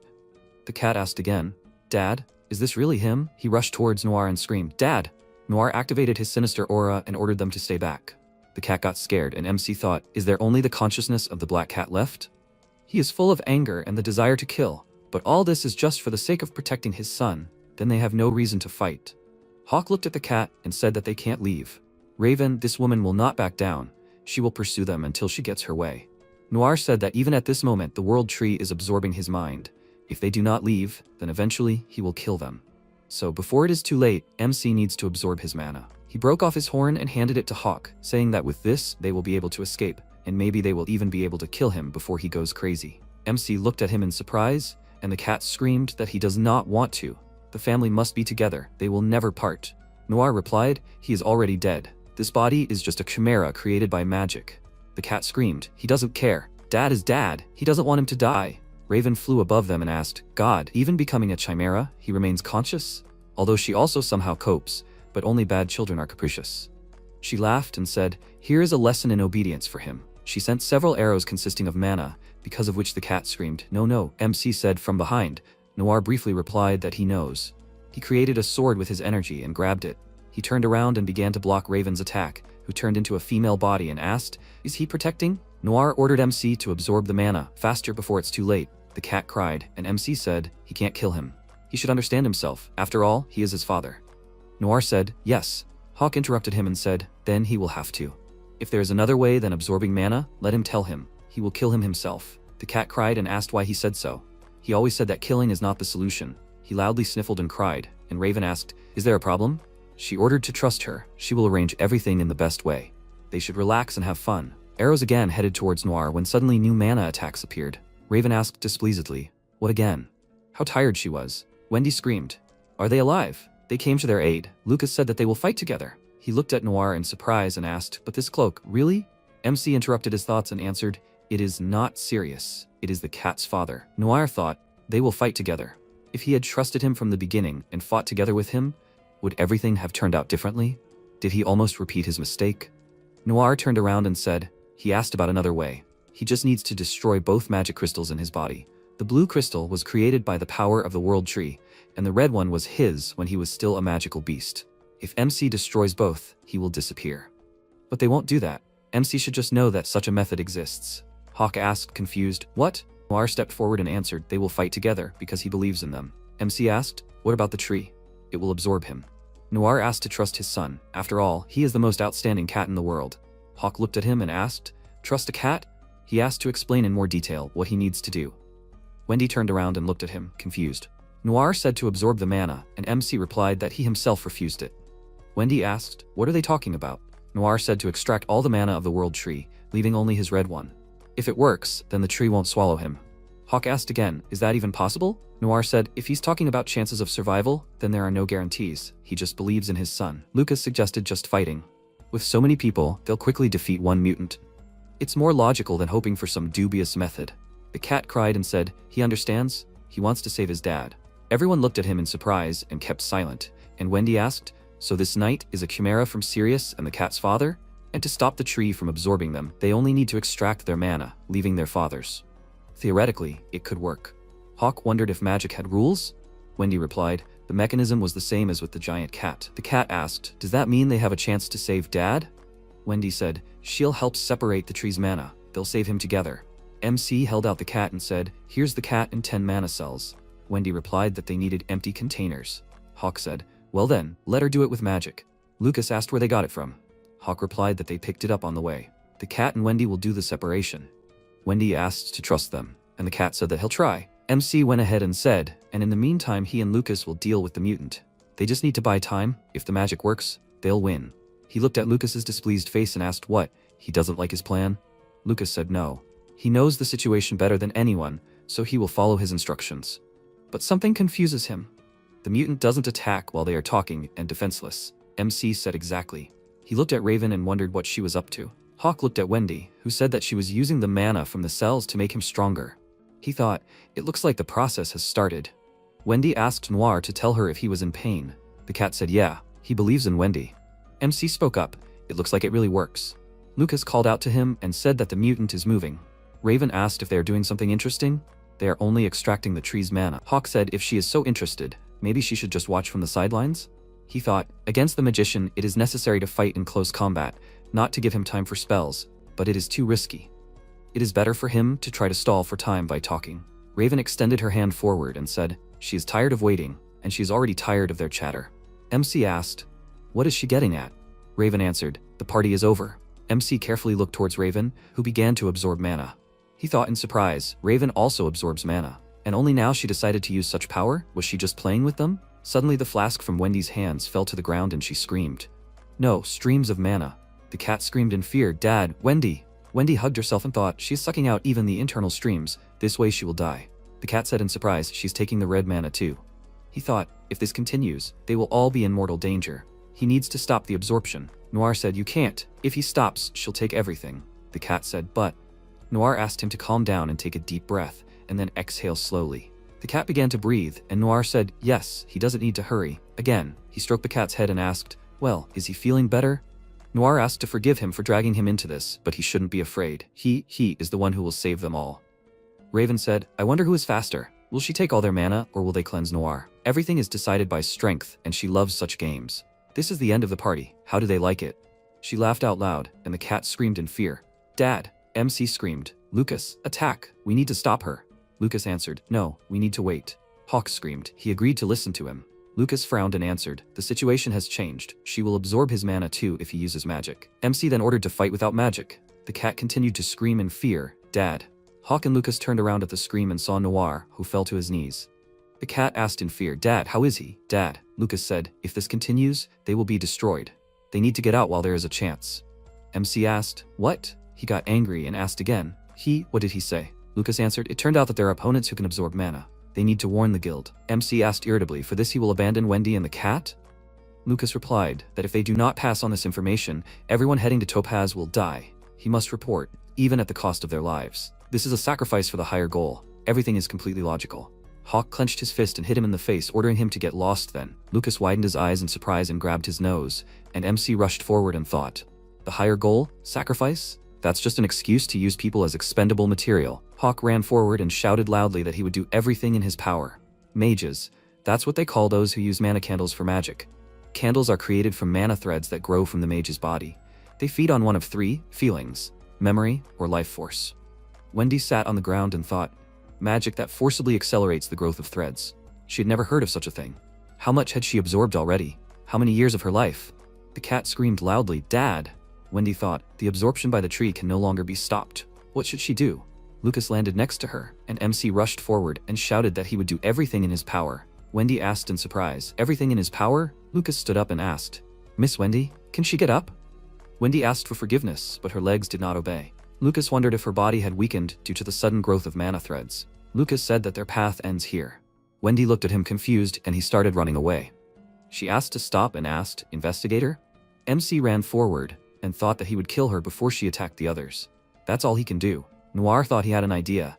If Raven is also a chimera, then her weakness is the mana crystal. And that's where the branches grow from. In the head, Hawk thought all that was left was to find a way to get to her. Raven asked, what kind of stance is this? That move again? She thought she wouldn't want to be chopped into pieces. Should she stop absorbing mana and hit with magic? She answered, no. With a chimera body, she can counterattack. MC created 2 energy blades and threw them towards Raven, which surprised her. She screamed how cute, he almost caught her off guard. What? The mana seal broke and Raven said that couldn't be it. Normal weapons can't interrupt the spell. Those blades, really. MC came up behind her and stabbed her. Then she screamed, oh my god. Hawk thought the absorption stopped. He doesn't know why, but it's for the best. Raven's head flew to the side and screamed loudly, and MC thought he could take advantage of it now. Mana explosion through overload. He inserted the flask into the device and commanded it to explode. Hawk dropped it and started to run away. Then there was a bright explosion. He thought it was hardly over. He needed to think about the next move. First, he would return the wyvern blade, and then he looked at the blade in surprise and thought why the blade was glowing. The damage was gone too. Raven screamed, "That's great, Hawk." He turned her into such a lovely flower. He exceeded all her expectations. MC said, "So she's alive after all." "Well, all he can do is kill her." Raven said, "What a fighting spirit, Hawk. But alas, she's faster." She directed her mana towards MC and cut off his hand that was holding the blade. MC screamed loudly and thought, "Horror, his hand. Magic didn't work." Then Cat and Wendy? MC fell to the ground, and Raven and Noir's bodies were covered in mana threads. Raven said displeasedly, "Well, what else?" Wendy used her magic and replied that she was afraid of death, but it was even worse to die without doing anything. Which means she will also do everything in her power to make her death mean something. Cat, now he needs to break the mana crystal with magic. She ordered him to kill the monster and save everyone. He shouldn't be afraid. He is the one who will save everyone. Cat sighed and thought, "Dad?" He rushed forward and screamed, "Okay, Dad. He will save them." He thought, but if he used magic as usual, Dad and Hawk would get hurt. Maybe he should create a giant hand? They're too far away then. The cat's eyes widened in surprise. He remembered a special spell that would save everyone. It was an imitation of Dad's magic. The cat screamed loudly and fired an energy arrow towards Raven. This spell, which was only an imitation, was strengthened by 3 types of mana and became fast and deadly, but the accuracy failed. Raven said that it was close. Alas, the cat did not have enough skill. However, Hawk was close. He grabbed the sword and smashed the crystal above Raven's head. Her body began to dissolve, and MC thought, it worked. He defeated Raven. He managed only thanks to Wendy and the cat. The cat shouted happily, "Hawk, he is so cool." MC thought, Lucas, that idiot, he really escaped. Horror, he should have relaxed, and then pain pierced his body. Tears welled up in his eyes, and he struggled to stay standing, thinking that he shouldn't fall. Idiot, Noir is still alive. Noir screamed loudly, raising his sword up. Hawk ordered himself to brace himself. The enemy is not defeated yet. Wendy stretched her arms forward and said, "Oh no, using the mana threads directly will drain them too quickly. She needs to hold on a little longer. Just a little longer." Noir screamed loudly, and Wendy frowned and mentally apologized. Noir tore the energy threads apart, and Wendy thought that she was trying to be helpful. The cat screamed in fear, "Wendy, what's wrong with her?" "Wendy." MC took off his helmet from his head, kicked it with his foot and thought, Wendy has already reached her limit, he will have to fight alone. He ran to his severed hand and grabbed the blade, thinking he hopes the wyvern blades will not fail him. Noir ran towards him, but Hawk managed to block the blow. He looked ahead in surprise and thought, the magic disappeared? No, it dissipated? Is this the blade's ability? How does this work? Damn, the head doesn't work. First he needs to finish the fight. Noir stopped, and MC looked at him confused and thought, Noir froze. Is it because of the shockwave? Suddenly, Noir was covered in mana and screamed loudly, clutching his head. MC thought, is this berserker mode? A huge energy arrow flew up, and Hawk thought, he just flew away. Should he chase him? No. First he needs to heal his wounds. And he also needs to comprehend everything they learned. He fell to the ground and thought he had lost too much blood. The cat cried loudly and started running in circles in a panic. He screamed, what should he do? What should he do? He must catch up with Daddy. Wendy, Hawk, they are both unconscious. What should he do? What should he do? He does not need to be afraid. He is the one who will save everyone. The cat cried and thought, Daddy, he wants to save Wendy and Hawk. So let him forgive, but he cannot follow him. The cat screamed. He needed to use healing magic. He tried to activate his mana, but nothing happened. He thought, it seems he has used up all his mana. What should he do? Suddenly a voice told him that he needed to use the cell. The cat asked again, the cell? How? The voice told him to just put it to his lips and suck it in, like through a tube. The cat started poking with his paw and saying, cell, cell. He grabbed it with his lips and thought, he puts it to his lips and sucks it in. He said happily, he did it. It's magic. Now he can heal. The voice congratulated him, and the cat froze and asked in surprise, but who is he? Raven replied that her name is Lady Raven. She is Hawk's mother. The cat screamed, she is still alive. Raven replied, well, alive, so what? There is nothing special about it. She has several magic crystals. She is a chimera. The cat ordered to give Hawk, and Raven replied that if he attacks with magic, she will kill him. The cat said discontentedly that it is unfair. Raven said, well, he is dying anyway. The cat cried again and asked, what? Hawk is dying? Raven asked not to worry. In memory of how he almost killed her, she will give him a gift. She held out the magic stone and said that she will resurrect Hawk, stronger and more perfect. Now Hawk will not die, but he will change for the better. The cat spoke. Her body disappears. She dies instead of Hawk? Raven asked tenderly, is he worried about her? How sweet. She evaporated and the cat said, Raven, she is gone. Suddenly a bird landed on his head and said, no way. The cat jumped up in fear and hissed loudly, and then asked, did she rise again? Raven laughed and answered, "It is so fun to tease him. She said that she has a lot of crystals. Until she destroys them all, she will not die." True, her body is now smaller. The cat asked discontentedly, "How many of these crystals does she have in total?" Raven smiled and said that she will not tell. The cat asked, "A secret, then can she explain this? Will Hawk become a monster?" Raven said that it depends on him. The cat asked again, He does not want Hawk to become a monster. Raven said, "Then let him help him." That is why she told him how to absorb mana. The crystal of the world tree takes root in the host, thanks to which it can even resurrect the dead. But if the host is not a mage or a magical creature, he quickly loses his mind. The cat replied that he did not understand. Raven said that in order for Hawk not to turn into a brainless carcass, he needed magic. The cat asked again, "Magic?" Raven answered, "Exactly. With the help of this, he will awaken his consciousness." The cat asked again, "But how?" Raven said, "He needs to awaken his memories so that he remembers who he is. She thinks he can do it." The cat asked, "That's understandable, but why is she helping?" They were fighting. Raven laughed and asked, "Does he really think she is helping him?" The cat asked, "Isn't she?" Raven grabbed the crystal above his head and asked him not to worry, but to trust her. "Sweet, silly cat." The cat said, "He wants Hawk to survive. So he will believe her, Raven." She flew up into his head and asked him not to let him down, a good boy. She asked to save him at any cost. She will wait. Raven started to fly away and said, "See you soon." The cat frowned and replied, "No way, he does not want to see her anymore." And she said to trust, but did not explain what to do. Wendy woke up and said, "Kitten." The cat screamed loudly, "Wendy, is she okay?" She got up and answered, "Thank you." His healing helped her. But she is worried about Hawk. At this rate, he is mutating. The cat screamed. Raven said that he can save him. That means he can handle it. Wendy replied that she heard activation of consciousness through memories, but this is not a cure. It is only a way to maintain intelligence, even after turning into a monster. To stop the mutation, you need to extract the crystal. But even the guild does not know how to do this without killing the host. She thinks that only the method that his dad suggested works. The cat asked again, absorption of the tree's mana. But for it too, the host needs to be conscious. It turns out that now they only have access to the Raven method. Wendy replied that control over memories is the prerogative of green light mages. The cat replied, he can use green magic too. Wendy said she knows, but it requires green mana. She asked in surprise, "Maybe?" Wendy grabbed the flask and asked, "Wow, is there really such a thing? How much did he get?" The cat screamed, "Wendy, let her give it to him. He used green magic," Wendy said in confusion, "but the cell must first be inserted into some kind of magical weapon." The cat replied that he can just suck it out. Wendy frowned and asked again, "Suck it out? Right from the cell?" She held the flask and gave it to the cat, who screamed a moment later, "Done." Wendy thought, how did that work? The cat asked, "What next? Just scream?" Wendy replied that she was not a green mage, but the principle was the same. He needs to focus. He needs to imagine the effect and release the mana. The power that burns mana is called magical power. The stronger the feelings, the more powerful the surge. So the more sincere and simple-minded the mage, the more powerful the magic he can use. So Kitten, he needs to put all his desires into magic. Let his passion become a flame that will ignite the mana. The cat activated the mana and screamed loudly, continuing to spread the mana. Wendy said to release the magic. The cat plunged into the darkness and thought, "Dark, did it work?" Afterwards, he got in prison and thought, "Where is he?" The voice said, "Welcome." The cat got scared and saw a girl who was holding her son and saying, "It's time for him to prove himself." The cat thought it was Raven's voice. She said, "They say, children are a mirror of their parents. The color of the hair and eyes is not bad, but this is not enough. He must be able to do what she loves the most." Raven put her hands on MC's shoulders and said to show what he's worth, her chick. The cat started shaking and thought fearfully, "Are these Hawk's memories? This is scary." Hawk asked, "Does she want him to kill him?"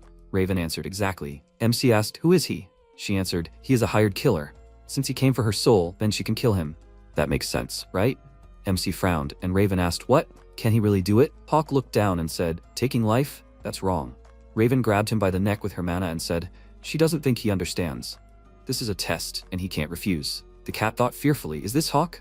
He needs to help him." He started breathing when he suddenly realized that it wasn't working. Raven held out her hand and said, "She understands. The first time is always hard. So she will help a little. The fear will disappear when motivation appears." She activated her magic and said, "From now on, he will try to kill him." "Well, is he ready now? He will kill or die." Raven ordered him to prove himself worthy of joining her nest. The cat rushed forward and thought, "Hawk, he will help." He plunged into darkness again and thought, "What? Dark again." He moved to another location and heard Hawk's voice. The witch lady Raven. She loved to wander through the ruins after battles, watching people die. The cat thought, the place had changed too. Watching people die, the Nest squad was created as part of this hobby. Mercenary contracts that the chicks received gave reason for new spectacles. Raven looked to the side and asked, "What's with this?" "It's a dead man's hand." The warriors looked at each other and the hand began to move. Raven thoughtfully said, all the joints are crushed, so this body has become useless. She needs a fresh chick. Among the ruins she found new chicks, orphans hiding from the war, and he was one of them. MC was sitting behind a big rock and holding his hands over his mouth. He asked them to pass by, when suddenly Raven looked out and said, hi baby. After meeting Raven, he became a chick. Raven said, what a beautiful hair color he has. Does he want a new mother? The cat thought, darkness again. It was definitely Hawk's voice, but it dissolved into memories. Where is he, Hawk? Why does he keep appearing and disappearing, and the place keeps changing? Hawk, he is here to save him. He offered him to leave here together. Venti is worried too. Hawk said that he was grateful to the cat. Are they in a dream? The cat answered, no. He used magic to be there. He hung and then said, there was something about awakening his consciousness, or something like that. Hawk said not a dream, but magic. The cat thought, but he is okay, that means he succeeded. He offered him to leave here faster. It is too dark and creepy here. MC asked him to wait. He wanted to ask for a favor. The cat asked again, a favor? Hawk asked to look at some more of his memories. The cat wondered why. MC said that he wanted to tell him something, after he saw it. The cat lay down and answered slightly displeased. Okay, he will look, because he asked. Hawk thanked him, and then they moved. Little MC fought with the mercenary, and the cat thought they were back where they started. The killer attacked primitively, although, perhaps, it was Raven who controlled him in this way. But despite this, more and more wounds appeared on MC's body. Each blow could be the last. If he does not kill him, he himself will die. So he fought to survive. MC struck the mercenary, moving quickly. He pierced the enemy's body and said that this is how he wounded someone he did not even know. The mercenary asked for mercy, but he himself was bleeding. Hawk cried and looked at the mercenary's body, and then Raven cried out joyfully, good! She said that there's very little left. He needs to finish him off. MC looked at the man and Raven asked, well, how much can this take? She pierced MC's body with her mana. At that moment, Hawk became a killer. He sadly lowered his eyes, and Raven hugged him and said, now he sees. He can whenever he wants. She edited the ending a little, but he still bled to death, so it's his victory. And he even defeated a mercenary from the Death Knights all by himself. That's incredible. Isn't that a reason to be proud? Raven laughed and said he proved himself worthy. Now he can call her mommy. MC frowned and said, no, his family died. She didn't. Raven grabbed him by the neck and didn't let him finish. She lifted him up. She ordered him to say mommy, and Hawk whispered heavily, mom. She asked again, mom? Okay, that'll do. As a reward, she will give him a name. Hawk, now he is. This is Hawk. Hawk said that the nest operated in the disputed territories between the kingdoms of Sapphire and Topaz. The cat lay on his back and asked what that even meant. He said that they served the kingdom of Sapphire as a mercenary squad. Their main tasks were to seize supplies from the kingdom of Topaz and kill scouts. He again found himself in some unknown place and heard Raven say that they did a great job. Since they took the supplies, the task was completed. In that case, now they can have fun. The protagonist thought that another of their tasks was to help her with her hobby. With his arrival, her entertainment took on a new shade. The armored knight stood in front of the man and said that he should stay behind. He would provide protection. He thanked him and called him Lord Knight. He thought that these were no longer senseless killings. She had a plan. They were called chicks from the mercenary group nest. Both hands were distorted by magic, turning into sharp blades. Red masks hid their faces and suppressed their humanity. Magic controlled them, not allowing them to get tired or doubt. One of the squad jumped on the knight, but he struck back with his sword. He thought that they were just obedient tools of murder. That's what it meant to be chicks. Despite this, the chick was able to wound the knight, but he immediately struck with his shield. MC thought that, however, the chicks were weak. They broke and new ones took their place. Raven controlled them from afar and said that one was no longer moving. Had his tendons been cut? She called his name and said that he should get ready, because his exit was soon. He thought that only he was an exception. He was the only one who was given a name and who did not wear a mask. She looked at him with a smile and said that he should show them what he is capable of. He thought it was just because his hair and eye color were the same as hers that she thought he was special. Kat watched from the side and asked why he asked him to look at his memories. What was he trying to tell him? Hawk said her new hobby was a puppet show with the same plot. The knight continued to fight against the chicks and defeated them all with the skill-crushing strike. He said that the chicks wore down the enemy, and he appeared at the end to finish them off. He killed the knight with one blow and stopped in front of a scared man who was standing nearby. He looked at him with a calm expression and said that he should run after all. He probably wouldn't kill him. He thought she was leaving one survivor to tell about him. That's how he earned the nickname of the Witch's Hunting Hawk. However, due to the inevitable casualties, he was isolated and left to suffer alone. One of the wounded chicks expressed his dissatisfaction, but Raven killed him and said that he was already spent material. She came up to him and said that today he was magnificent, sent the knight to the next world. He really is a special child. He thought that he wanted to escape from her crazy hobbies. Because the protagonist did not answer, She wounded him with her magic and asked, did he bite his tongue again? He should not be afraid. She will heal him. He looked at her and asked her to kill him. She sat down on the ground, put his head on her legs, and said that he should not say such nonsense. Are there any parents who abandon their children? He looked away and said that she had just thrown away 3. She said that, however, it was not in vain, all for the sake of a goal. In the name of their future. What a beautiful sacrifice. He began to cry and said that for her they are just expendable material. Why does she need all this? She called his name and said that life is short, and for blue light mages it is even shorter. She has less than a year to live, so she wants to leave behind an heir. He, as the embodiment of her will kill thousands of topaz soldiers and become the hero of Sapphire. Even after death, she will be remembered as the mother of the hero. MC thought that the tears were not about Raven, but about his own helplessness. All he could do was wait for the end of this nightmare. Kat looked at this and mentally asked if she appreciated him at least a little. He said that he did not know and did not care, and her feelings are not important. He hated her then and now. He found himself in the darkness, where Hawk appeared in front of him and asked why a red aura emanates from him. He said that her bloody games did not stop. Rumors continued to spread until eventually the end came. Every day he took dozens, if not hundreds of lives. There was no end to them. He was the only one who survived. This burden of deaths broke him. Only his hatred for Raven and the guilt he felt for the man he had killed kept him from going crazy. She laughed and asked, "Isn't this a beautiful sight?" It was all his doing. He thought, but it wasn't enough. After all, he had forgotten who he was. The witch's hunting hawk, an orphan of war. But who was he before that? She hugged him and asked, what is he worried about? He should just listen to her. Is this a chick that never left the nest? When the number of people he had killed exceeded 1,000, the end finally came. The cat saw a man who had used red energy and asked, "Is this the silhouette of his father?" The protagonist refused and said that it was Sirius, the man who had been lying in the coffin, who appeared before them as a Death Knight. He called Raven and said that it was time to answer for her actions. She laughed at him and said that she knew what people like him were called. They didn't send an ordinary soldier, but a real Death Knight. She was touched by this. He looked at him with a calm expression and asked, weren't they the same? She said that Death Knights are the name of the order. However, only the chosen ones who wear armor like this are called Death Knights. If we have to call them respectfully, the Lord of the Death Knights. Sirius looked at her and said that she was well informed. She said with a smile that those who should know already know everything. Their secret society is too loud. The more important thing is that he came specifically for them. It means that they have become a real threat to Topaz. She directed all her subordinates at him and said that if they kill him now, their fame will skyrocket. He bit his staff, channeled the energy into his fists, and said that he will fight them. MC mentally said that so, the battle with Sirius has begun. Raven, as always, was pulling the strings. The chicks were wearing him down, and he was about to deliver the finishing blow. However, he was superior to all of them.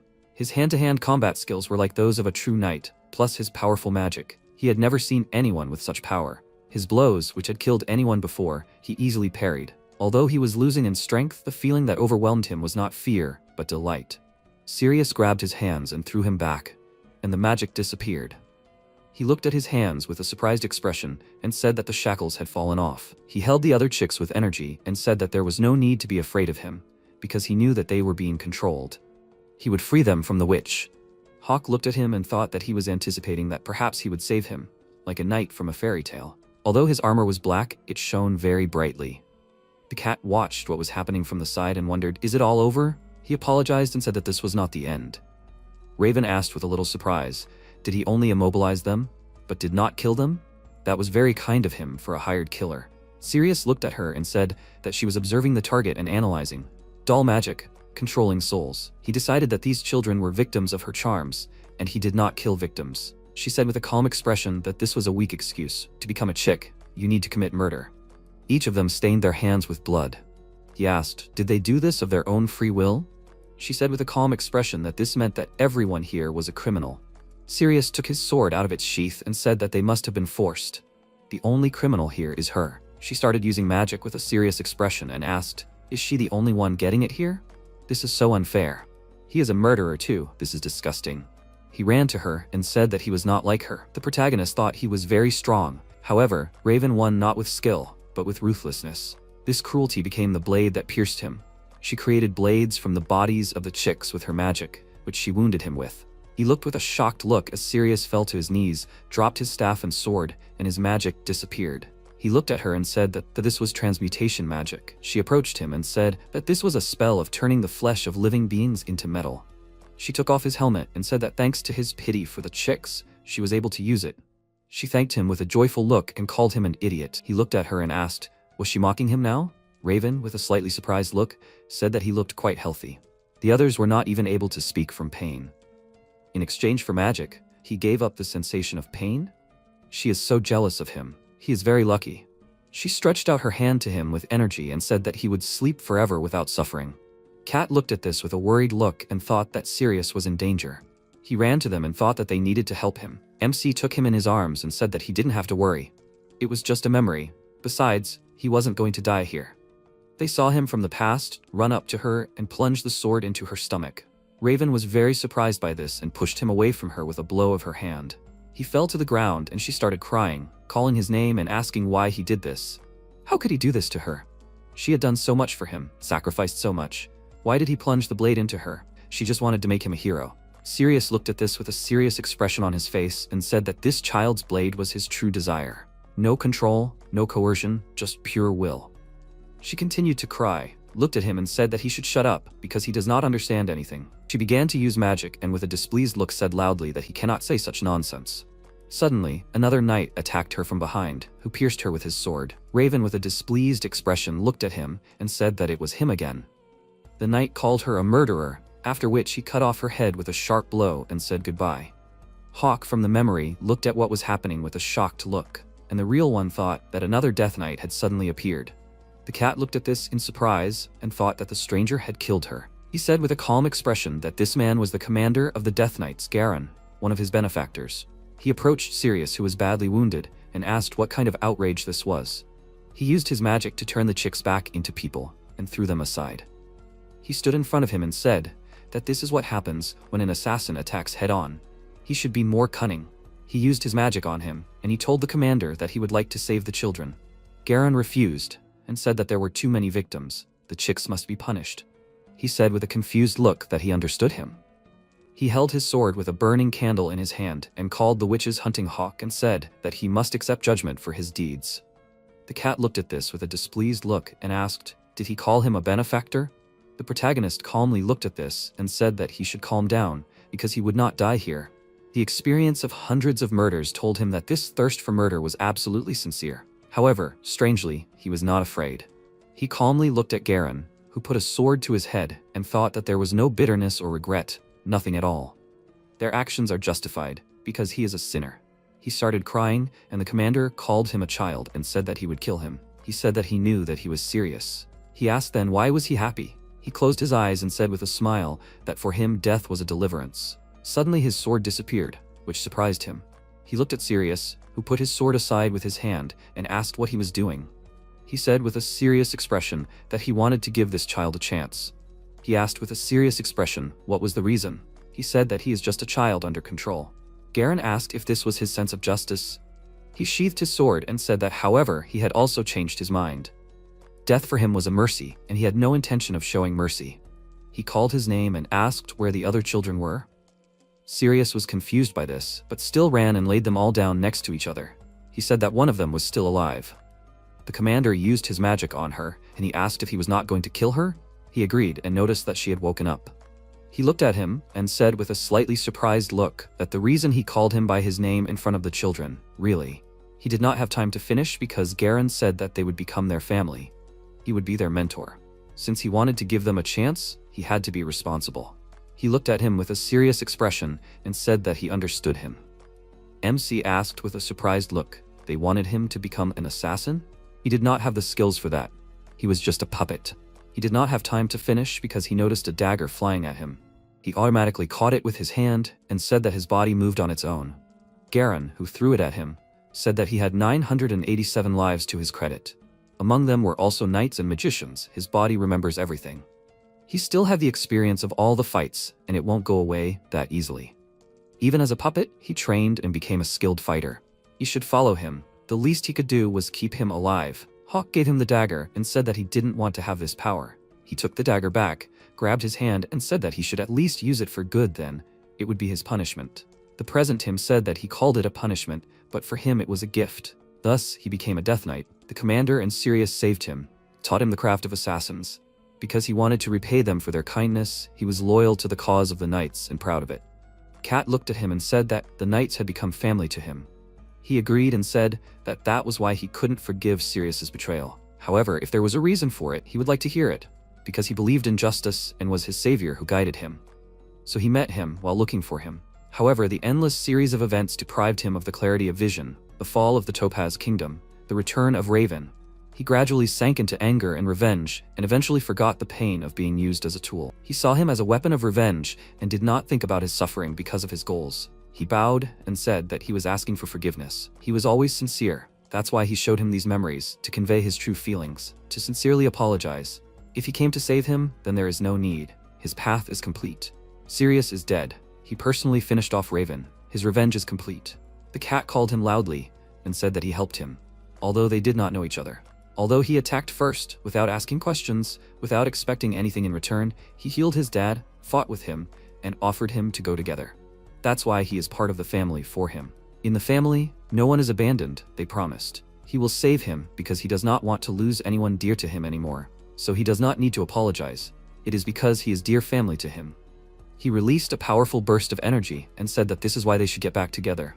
At the same time, Wendy looked at them with a confused look and said that it was strange. Why are they taking so long? They just need to awaken his consciousness, but the process is too slow. If it gets darker, monsters will appear. In the worst case, a mutant can appear and target the cat. She thought with a worried look that if that happens, then she must protect them. At the same time, Lena looked at them from the cliff, began to aim her bow, and said that it was probably better for him not to wake up. She said goodbye to Hawk, but a sprout appeared on her hand, and a voice told her to stop. She immediately knelt down and said that she welcomed the owner of the tree. He said that Raven planted a seed. If he is worthy, he will become a suitable vessel. So he has to wait until the branches grow. She agreed and said that then she will give him something for his growth. Wendy stood still, heard someone's roar, and wondered, is it a wild animal or a monster? She only has a dagger and a staff without a candle as her weapons, and she can't use magic yet. She saw a monster coming out of the forest and said that it is a monster that feeds on the dead, a ghoul. Did it come because it smelled blood? It let out a loud roar, and she thought with a worried look that it was alone. But this one already has a branch growing. Will she be able to handle it alone? She stood between the protagonist, who was lying unconscious, and the monster, and thought that she should calm down and think. What can she do? After all, she is the only one who can fight. The most important thing is to avoid the sharp tentacle on the back. She ran forward and thought that first she needs to provoke an attack. She threw her staff and it cut it in half with one blow. She ran up to the monster from the side and thought that after the swing there would be a moment of vulnerability. At that moment, she would be able to cut off the tentacle. She actually managed to do it, and the cut-off tentacle stuck into the ground. She looked at it with a surprised expression and said that it did not do badly. Maybe she has talent? She was confused, looking at the monster, and thought that they had switched positions. The situation had become much more dangerous. However, so far everything seems to be okay. It seems that it is focused on her now. She needs to hurry and end it before it is too late. So she needs to kill it? She got an idea. She laughed and asked, maybe it will give up? It had already lost its tentacles, and she didn't want to finish it off. Suddenly, the monster let out a loud roar and grew new tentacles. Wendy was embarrassed by this and asked, it didn't work, right? She became more serious and thought that she would have to make up her mind so as not to regret it. The monster jumped towards her and roared loudly, but at that moment there was a bright flash of energy. She closed her eyes and asked with a surprised expression, it's green magic, right? MC came to his senses, grabbed the ghoul by the tail, pulled him back and threw him very hard at the stone. She looked at this with a surprised expression on her face and called his name. He called her and said that he was grateful that she waited all this time. He looked at his glove that appeared instead of a hand with the cat inside and said that now it was their turn. He was surprised by what happened to them and said that they united. He thought that they should always be together, eat together, and sleep together too. Even during the fight, do not try to fight alone. He said that these are the rules they set. He remembers this. He did not think that he would have to follow it this way. He thought that he felt an unknown force boiling inside, but his heart remained calm. This hand was a symbol of their connection. With such a thought, he had nothing to fear. He called him and with a serious expression said that he offered to fight together. He agreed and said that they would always be together. The ghoul survived this attack and with a wave of energy threw back the stones that were around.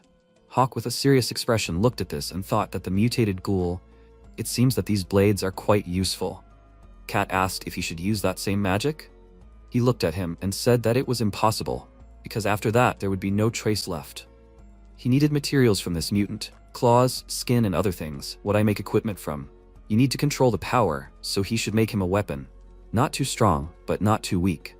The cat looked at the energy emitted by the glove with a confused look. A dagger of energy appeared in his hand and he said that it was too small. He asked to make something bigger. He said with a confused look that he did not do such a thing. The protagonist was surprised because of this and asked, "So he did it?" Wendy looked at the monster with a worried look and loudly called his name. The cat controlled the glove and loudly said that he would cover him. He released magical energy but did not hurt the monster. She asked with a confused look, "What are they even doing? If they let their guard down, they can get hurt." He looked at the monster and said that he will figure it out as the battle goes on. He called him and politely asked him to make him a sword. He agreed and created a sword out of green energy and said loudly that it was he who made the sword. He thanked him and said that he did a great job. He remembered something and called him and asked if he could get as close to the monster as possible. He wanted to try something. MC was a little confused by this but still agreed and said that since he was asking he would do it. The ghoul let out a loud roar and attacked them with 2 tentacles. When he ran close enough, he used magic to cut the tentacles and thought that he knew it. He could use magic too. He was doing it like he always knew how. The monster roared loudly as it jumped towards him, and he threw his weapon at it and stabbed it with his sword. He used the acceleration skill to catch up with the monster and the boost for the hit. After that, he jumped really high and flew towards the monster and thought that with that kind of strength, he could do anything. With this very strong attack, he killed this monster. He extended his hand and said that now they were close enough, he could try what he wanted. He transformed into his normal state, jumped down to the monster, and began to suck energy from the crystal. Because of this, the crystal on his head lit up and he said with a joyful look that he succeeded. He absorbed mana. Hawk was surprised because of this and thought, did he absorb mana with his mouth? He asked, is this what he wanted to try? He thought that if this is possible without contact, it is simply perfect for ambushes and stealth kills. Cat agreed and said that he is bad at controlling magic, but with this, he can control it. Next time, he will be able to save Dad. He looked at him with a slightly sad expression on his face and wondered, does he really blame himself for not saving his father? He sat on a rock and said that because he couldn't control his magic, it was hard for everyone and Wendy got hurt too. He said that it wasn't his fault, everything just didn't go according to plan. They would definitely save his dad next time. How did he come up with the idea of absorbing mana through his mouth? He said with a confused look that Raven had suggested it. He was very surprised by this and asked what he was talking about. She was dead, right? Wendy came up to them and said that she was alive. She had several magic stones. She implanted one of them into him and said that by doing so, she would save him. Does this mean that he is no longer human? The protagonist, looking worried, asked her to wait and said that he needed time to think. After that, he began to collect materials from the killed monster. She was sitting nearby, holding the cat in her hands, turned around and asked if she could help him. It was hard to do this with one hand. He politely refused and said that such work helps to collect his thoughts. She shouldn't force herself. She can't even look at a corpse right now. She also says that she can't kill monsters. She said that she just values life. Is that bad? He said that he wasn't trying to lecture her. He just wanted to say that he could handle it himself. Wendy said that he should let her know when he was done putting his thoughts together. He agreed and thought that he had figured everything out a long time ago. It was just hard for him to say it out loud. If his assumptions were correct, then he was destined to die here. The cat rubbed his eyes with his paw, called her by name, and said that he wanted to sleep. She stood up and said that it was really late. She turned around and said that she would set up camp. MC didn't turn around and said that he was relying on her. However, they couldn't make a fire because monsters might come. She took out a small cabinet with a smile and said that he didn't need to worry, that she had something better. She put it on the ground and said that it was an artifact, a sorcerer's closet. Kat didn't understand what she meant, and she said that an artifact was a special thing that didn't require the use of mana cells. She opened the doors of the closet and said that it could hold as many things as you wanted, and after folding it, it weighed nothing and fit into your pocket. It was perfect for traveling. It was a folding tent and a magic stove. She finished setting up the tent very quickly and said that the camp was now ready. That's not bad, right? She looked at Kat and said that he was already asleep. She went into the tent and thought that at his age, he was supposed to fall asleep in his parents' arms. How did he get into this situation? She covered him with a blanket, wished him sweet dreams, and said that she hoped that he would have good dreams. After that, Wendy came back out and thought that she would like to help in any way she could, but she needed to get permission. She looked at Hawk, who swung the new sword, and wondered what he was thinking about for so long. He looked at it and said that the ghoul sword was ready. She walked up to him and said that the sword had an unusual shape. Did he make it from the remains? He agreed, and she said that she thought that making the weapon would take several days. It was surprising how quickly he did it. He said that the main thing is to process the material, the rest is a matter of technique. Just put it all together and glue it. She was surprised by this and said that it was somehow unreliable. After all, it was not a child's toy. He said that more importantly, he thought it all over. After she heard his thoughts, he would like to know her opinion, as an expert on magic and magical creatures. Wendy asked if he wanted to know her opinion, then he trusted the guild. He said with a serious expression that he did not trust them. She asked, then why did he need it? The protagonist said that he felt like he could trust her. After all, she used magic to save them back then. Sacrificing your life to help others isn't something you can do under duress. That's why he trusts her and apologizes for attacking her. She looked away with a confused look and said that she did break his arm, so they're even. As for the magic, she was simply inspired by his example. She remembered something, ran somewhere and said that she had something for him. She ran up to the tent and asked him to wait. He looked at her and said that for some reason he felt even more guilty. Raven suddenly appeared next to him and said that it was so touching. She felt sick. He was very surprised by this, grabbed her and wondered how she got here. Was she connected to his body? She said that she was so worried when she was deciding how to appear more effectively. Is he surprised by this?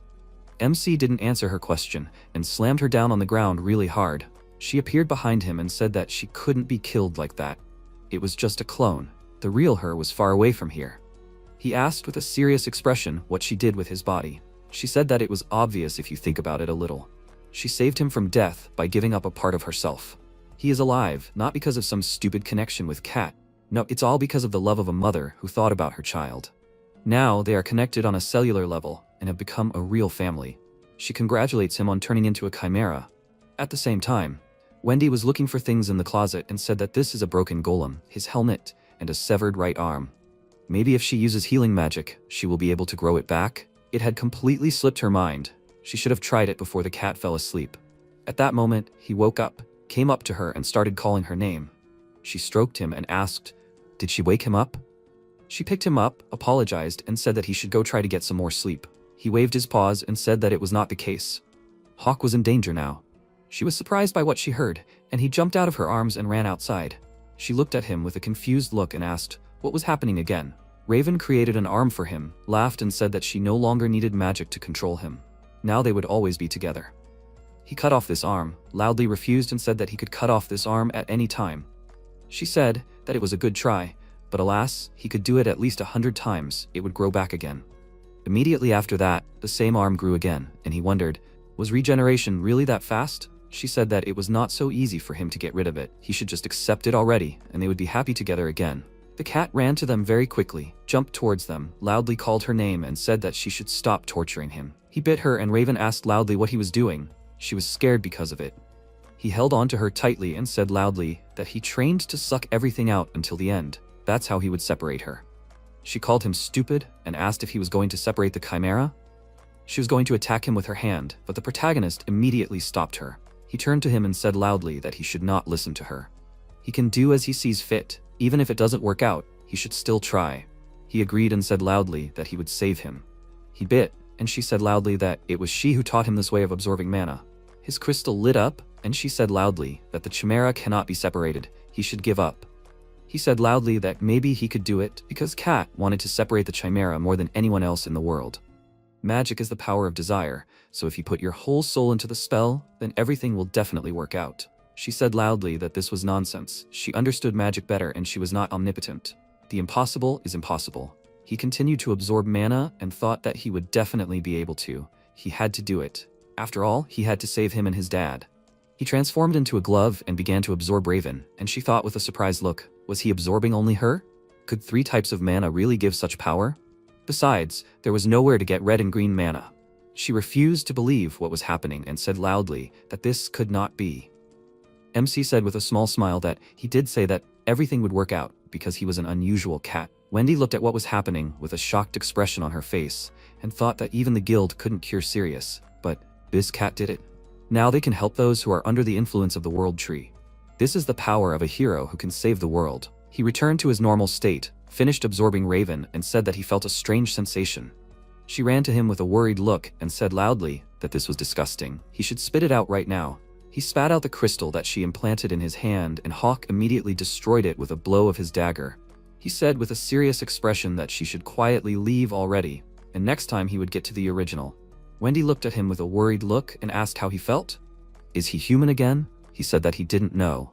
He needed to check. If it weren't for the cat, they would have definitely lost. They both looked at him as he was shaking, and the mana from his crystals was moving strangely. They looked at him with confused faces as he fell to the ground and released energy of different colors into the air. They both became very worried about what was happening to him and called out loudly for him.